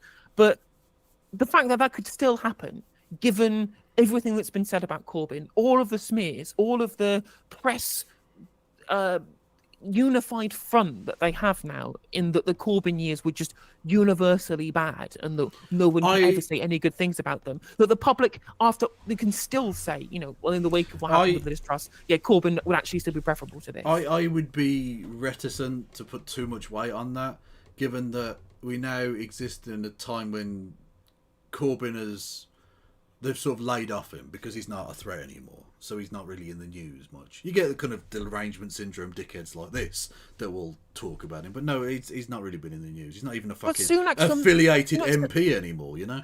Sunak still mentions him at PMQs, like they can't stop talking about him. Yeah, but I mean, generally speaking, he's not under the the white hot heat of the press baron's attention anymore. And so true. I think his personal approval ratings are still in the absolute tank, right? Oh no, absolutely. Has, like, but 50% in terms of actually voting for him in a hypothetical election is very different from if he actually were still the leader of the Labour Party and had undergone the last 4 years of the torrents of abuse and all the rest of it, and especially given that we've now got this Israel-Palestine thing, which they have used to beat him to death with, because saying anything other than Israel has a right to defend herself is illegal or whatever now. It basically is in Germany, but... Yeah. But even fucking St. Pauli, they really let me down. Fucking anti-fascists supporting Israel. Shut the fuck up, cunts. Yeah, it's Germany's fucked, but it's understandable why. Well, it is, but also, like, you need to get over yourselves a little bit. Still lads. bad. It's still bad. Like, but overcompensating for past crimes is not a good idea. Just chill. But my broad point here is that this idea that Mandelson is essentially creating as rote, that is this press unified front believe would be the case, is that Labour would be doing terribly if they had somebody more left-wing than Keir Starmer in charge.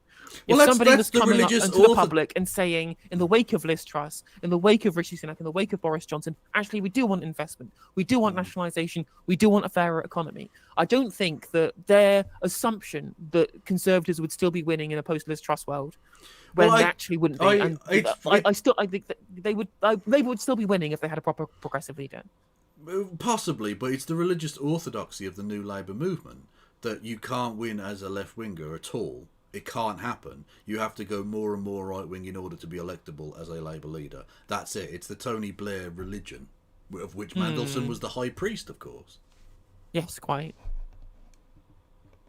Had him, Starmer, inside the Corbyn. Also, interesting that she mentions the divisions in the Labour Party. Do you mean people trying to constantly stab him in the back, even though the fucking membership consistently kept voting for the guy? Yeah, exactly. Like there was a conflict. There was a conflict between the PLP members throwing their toys out of the pram because they're careerists who should be in the Liberal Democrats, who wear red occasionally because they know that that's their route towards political power, and a membership of people who support progressivism and the trade union movement, who voted for policies that are democratic socialists because they joined a democratic socialist party. Like that's the conflict that you've got there. Yeah. Has enabled him to actually pull that party together enough. He's not pulled the party together. He expelled everybody who disagrees. Yeah, the party is tiny by comparison to where it was. It was a genuinely kind of almost mass movement under Corbyn. Now it's, I mean, it's technocratic wankers like these cunts. That's who the Labour Party is now. Yep. Or delusional people who still think it could be better or whatever. Like, yeah. Most progressive parliament in history, Kev. That's what's going to happen, right? It's going to be incredibly progressive parliament. Just you bet it'll happen. There'll be a negative Nancy. Yeah, they're going to do Marxist capitalism. I know. Yeah. They're going to go for Marxist capitalism. Coherent force, even whilst he sort of expels the Corbynista faction as much as he can. It's difficult, right? So one of the ways in which he... I thought he wasn't doing factionalism though. Why would he be expelling Corbynistas?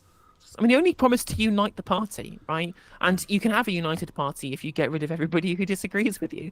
The Communist Party of the Soviet Union was incredibly united under Stalin because everybody who didn't agree with him got killed. Well, exactly. The Nazi Party were very united after the Night of the Long Knives. True, very true, right? All those Strauss-rights, they didn't know what they had coming. Exactly, yeah. Well, I mean, if they'd known what was coming, they'd have probably worn, stab vests and things, I would imagine. Attained a position he had in the leadership election, which was the kind of middle person in the party that the Corbynistas could vote for, is precisely because he held this position. And of course, if you jump merely to the fact that this then helped him win the leadership and helping win the leadership was a good thing, then that's obviously a correct decision. Save the Labour Party. Yes, but it also nearly drowned the Labour Party because he supported Corbyn in office. In other words, he helped Corbyn's leadership, and at general election told people to vote for Jeremy Corbyn. Oh no, a Labour MP and a member of the shadow cabinet told them to vote for the party they represent. That's crazy talk. What? It's incredible. Like, because the only frame of reference that anybody in this panel has is if it's left wing, it's bad. That's it. That's it, right? Right? It was good that Keir Starmer pretended to be left wing, but it was bad if he was actually left wing by putting Jeremy Corbyn into office. That's all that matters. Left wing equals bad. Yeah. That's the only metric they have for discussing this. Yeah. As Prime Minister. So I'm being quite genuine when I say the reason why this is important is because obviously this goes for... It isn't important. You people are sniffing your own farts. I mean, it is important that they feel like that they can say this. That there's no omerta on this anymore. Or we all agree in our little liberal bubbles that excising anybody to the left of Gerhard Schroeder from political discourse is universally a good thing. I'm glad we all agree with this, and there's no dissenting voices to challenge us on this, right? They all agree, right? And they say this three-pronged podcast of all the different parts of the political spectrum, they all just agree. They all agree on everything. They're the same people. They have universal ideologies. This is what they mean when they say, listening to people of different political persuasions. This is the free marketplace of ideas, where all of the products are exactly the same, but it's technically a market, so it's a marketplace of ideas. Everybody who has to consider the question of whether or not to stay in something, to be in the leadership team of something which they don't fully believe in, right? And that is a question for absolutely everybody in politics that he is exemplified. And so therefore, if we're saying it was acceptable, we are saying that it's acceptable to be involved in this kind of effectively a sort of deception. Danny, I think it was a very pragmatic. Oh my God, that's the best bit. That's such an amazing clip. That's going straight onto TikTok. It was a deception. I think it was a very pragmatic judgment. That means the same to these people. Yeah. The target is the left, and the left are illegitimate. Yeah, so literally, I mean, fair play to Danny Finkelstein for at least having the honesty or the kind of intellectual curiosity to be like, are we saying, therefore, that deception is fine? And he's just like, no, that's very pragmatic. Yeah, actually, no, it's good, yeah. I'm glad he lied. I'm glad he lied to people. Yeah. And that's basically the person that I'm saying. Glad he lied. The person that I'm saying lied to his own political party. I'm saying it would be good if he became prime minister, because liars being prime ministers, that's a good thing.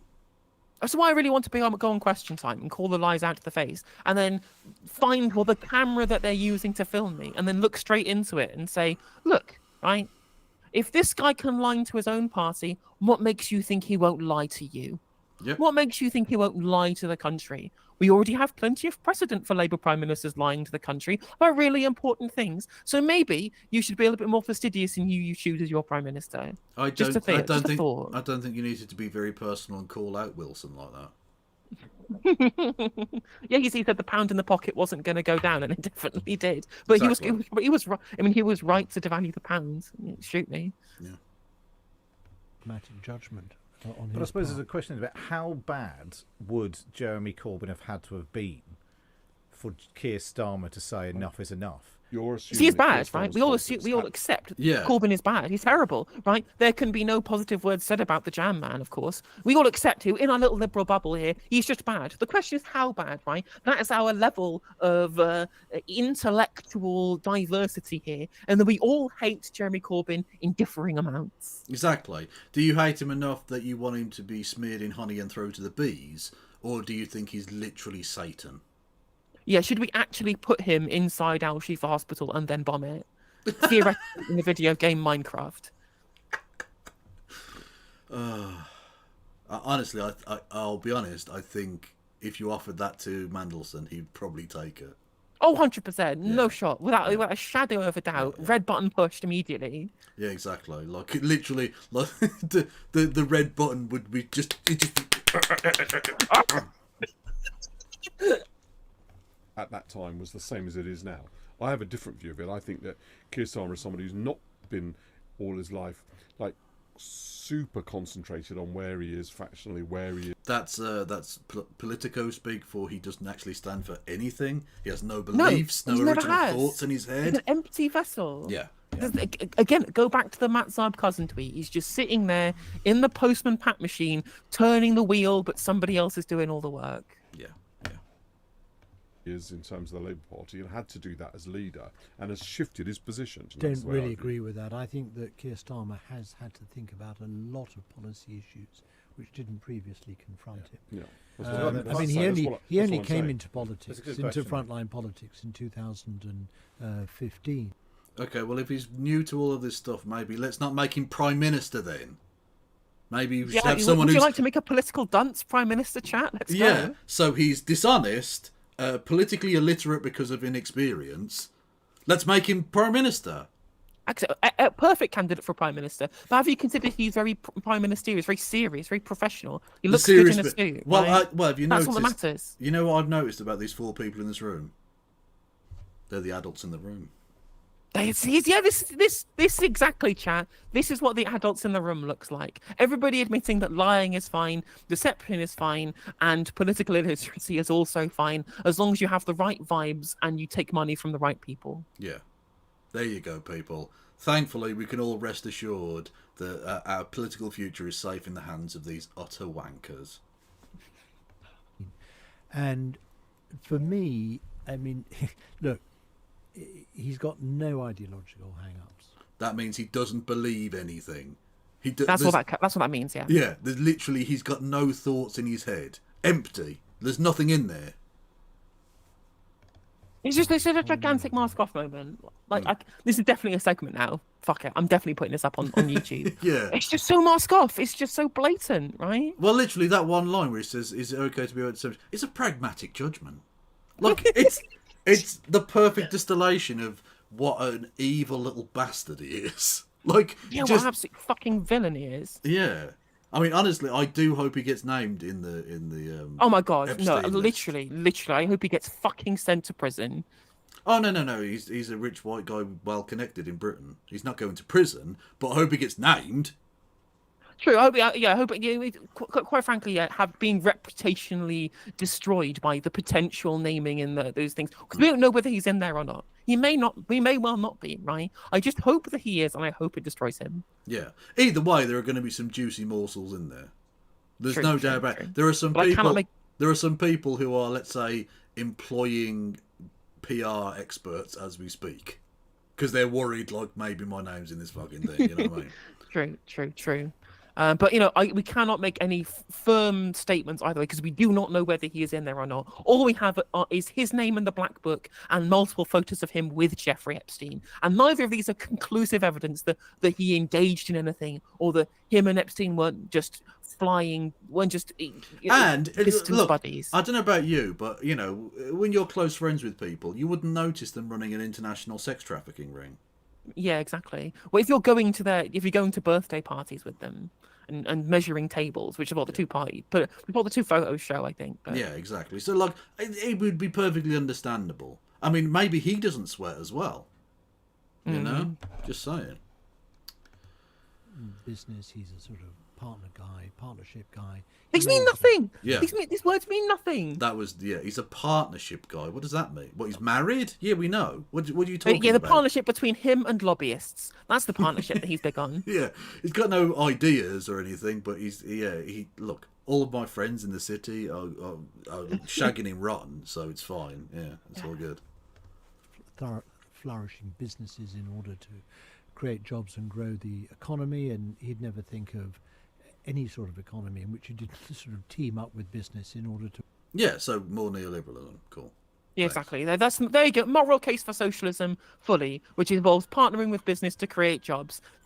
Meaningless phrases, but happy to essentially take his marching orders from people who are literally directly opposed to the labour movement. Great, fantastic, big fan.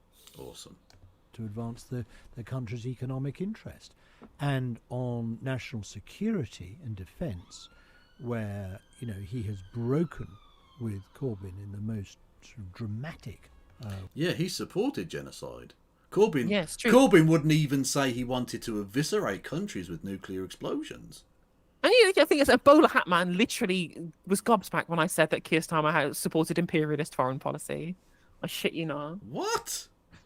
Yeah, because he literally is, right? When he asked me, like, how is Keir Starmer conservative? And I would say what I always say, which is he believes in monetarist fiscal policy, he believes in reactionary social policy, and imperialist foreign policy. Well, it's interesting that he didn't disagree with either of those first two judgments. Yeah. all three of those judgments are true. Yeah. Away, Corbyn, who wasn't even pro-West, wasn't pro-NATO. No! The same things. Imagine that, not being pro-NATO. Imagine having a politician with a different thought than everyone else. Yeah, and also, like, pro-West is explicitly anti-East, right? The internationalist one is that you don't have any pro-bloc politics position. You are pro-internationalism and pro-humanity, rather than being pro-imperialism, which is what being pro-West is. Those two are one and the same. Like, oh God, it's infuriating, because, again, they say, we have loads of intellectual diversity in our little podcast panel. They all agree that being pro-West is good. They all agree that being pro-NATO is good. And internationalism is completely anathema to their politics, right? And this is why they can all sit around the table and go, oh, it's good that we deceived Corbyn bad, right? We hate him to different levels, but we all agree that everything that he believes in is wrong. And that's the intellectual diversity you get in the fucking podcast sphere. Well, it's not the free marketplace of ideas. It's the free marketplace of an idea. Yes, literally, the free marketplace of neoliberalism. The free marketplace of idea. That's what it is. It's the same. All these people just agreeing with each other, except Daniel Finkelstein comes out slightly better, because at least he was like, he had some misgivings about lying to people, which does show you maybe there's a kernel of decency inside him somewhere deep down, maybe. But the other two were like, no, actually, it was a good idea that he should have lied to them. Yeah, fuck him.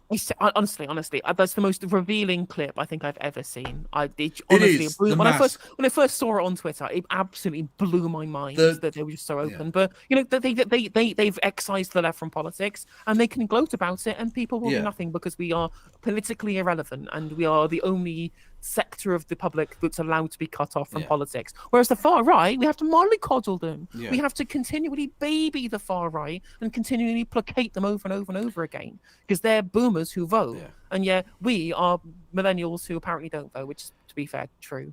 Well, look, the mask was rarely very firmly attached, but he just tossed it aside and went, no, fuck this noise. I am a complete cunt. Yeah, absolutely. So there you go. Anyway, this was a really depressingly awful way to finish 2023, which was appropriate. Join a union! Join a fucking union! Yeah, join a trade union, set up a roadblock and fight the police. I'm joking. That's illegal. Do not fight police. Yeah, it's illegal to do that now, but protest. You should protest, yes. But you mainly just join a fucking union. Yeah. Just do it. I mean, even if you don't... Look, I always say to people, and I don't think I necessarily need to say this to people in our chats necessarily, but you could always play the self-interest angle with normies and just be like, even if you don't give a fuck about the politics of it, they'll get you better wages and shit. Just fucking... Get you better wages, free legal advice, free representation in disciplinary meetings. Like, right? Yeah, exactly. Like, even if you couldn't give a fuck about solidarity, do it for yourself. Exactly, and then even if they do it for themselves, they'll absorb the communitarianism by osmosis. Also, thank you for the 1,000 bits, Kevin Morton. Much appreciated. Happy New Year off to the pub. Enjoy your time at the pub. I'm probably going to go and get ready to go out myself. Indeed, I also will be doing that.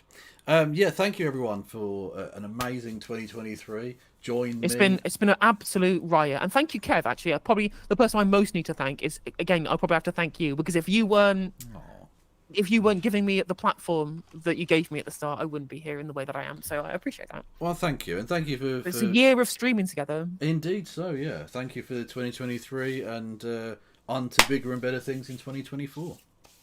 Absolutely. There's two major elections coming up that both of us can use to grow our reach. So Indeed so. Don't forget to go over and follow No Justice MTG. On the various platforms, you can give both of us money or either or both, whatever. And I'll be back in the new year. Who shall we raid? SK the Crusader is live. Okay, let me get a second.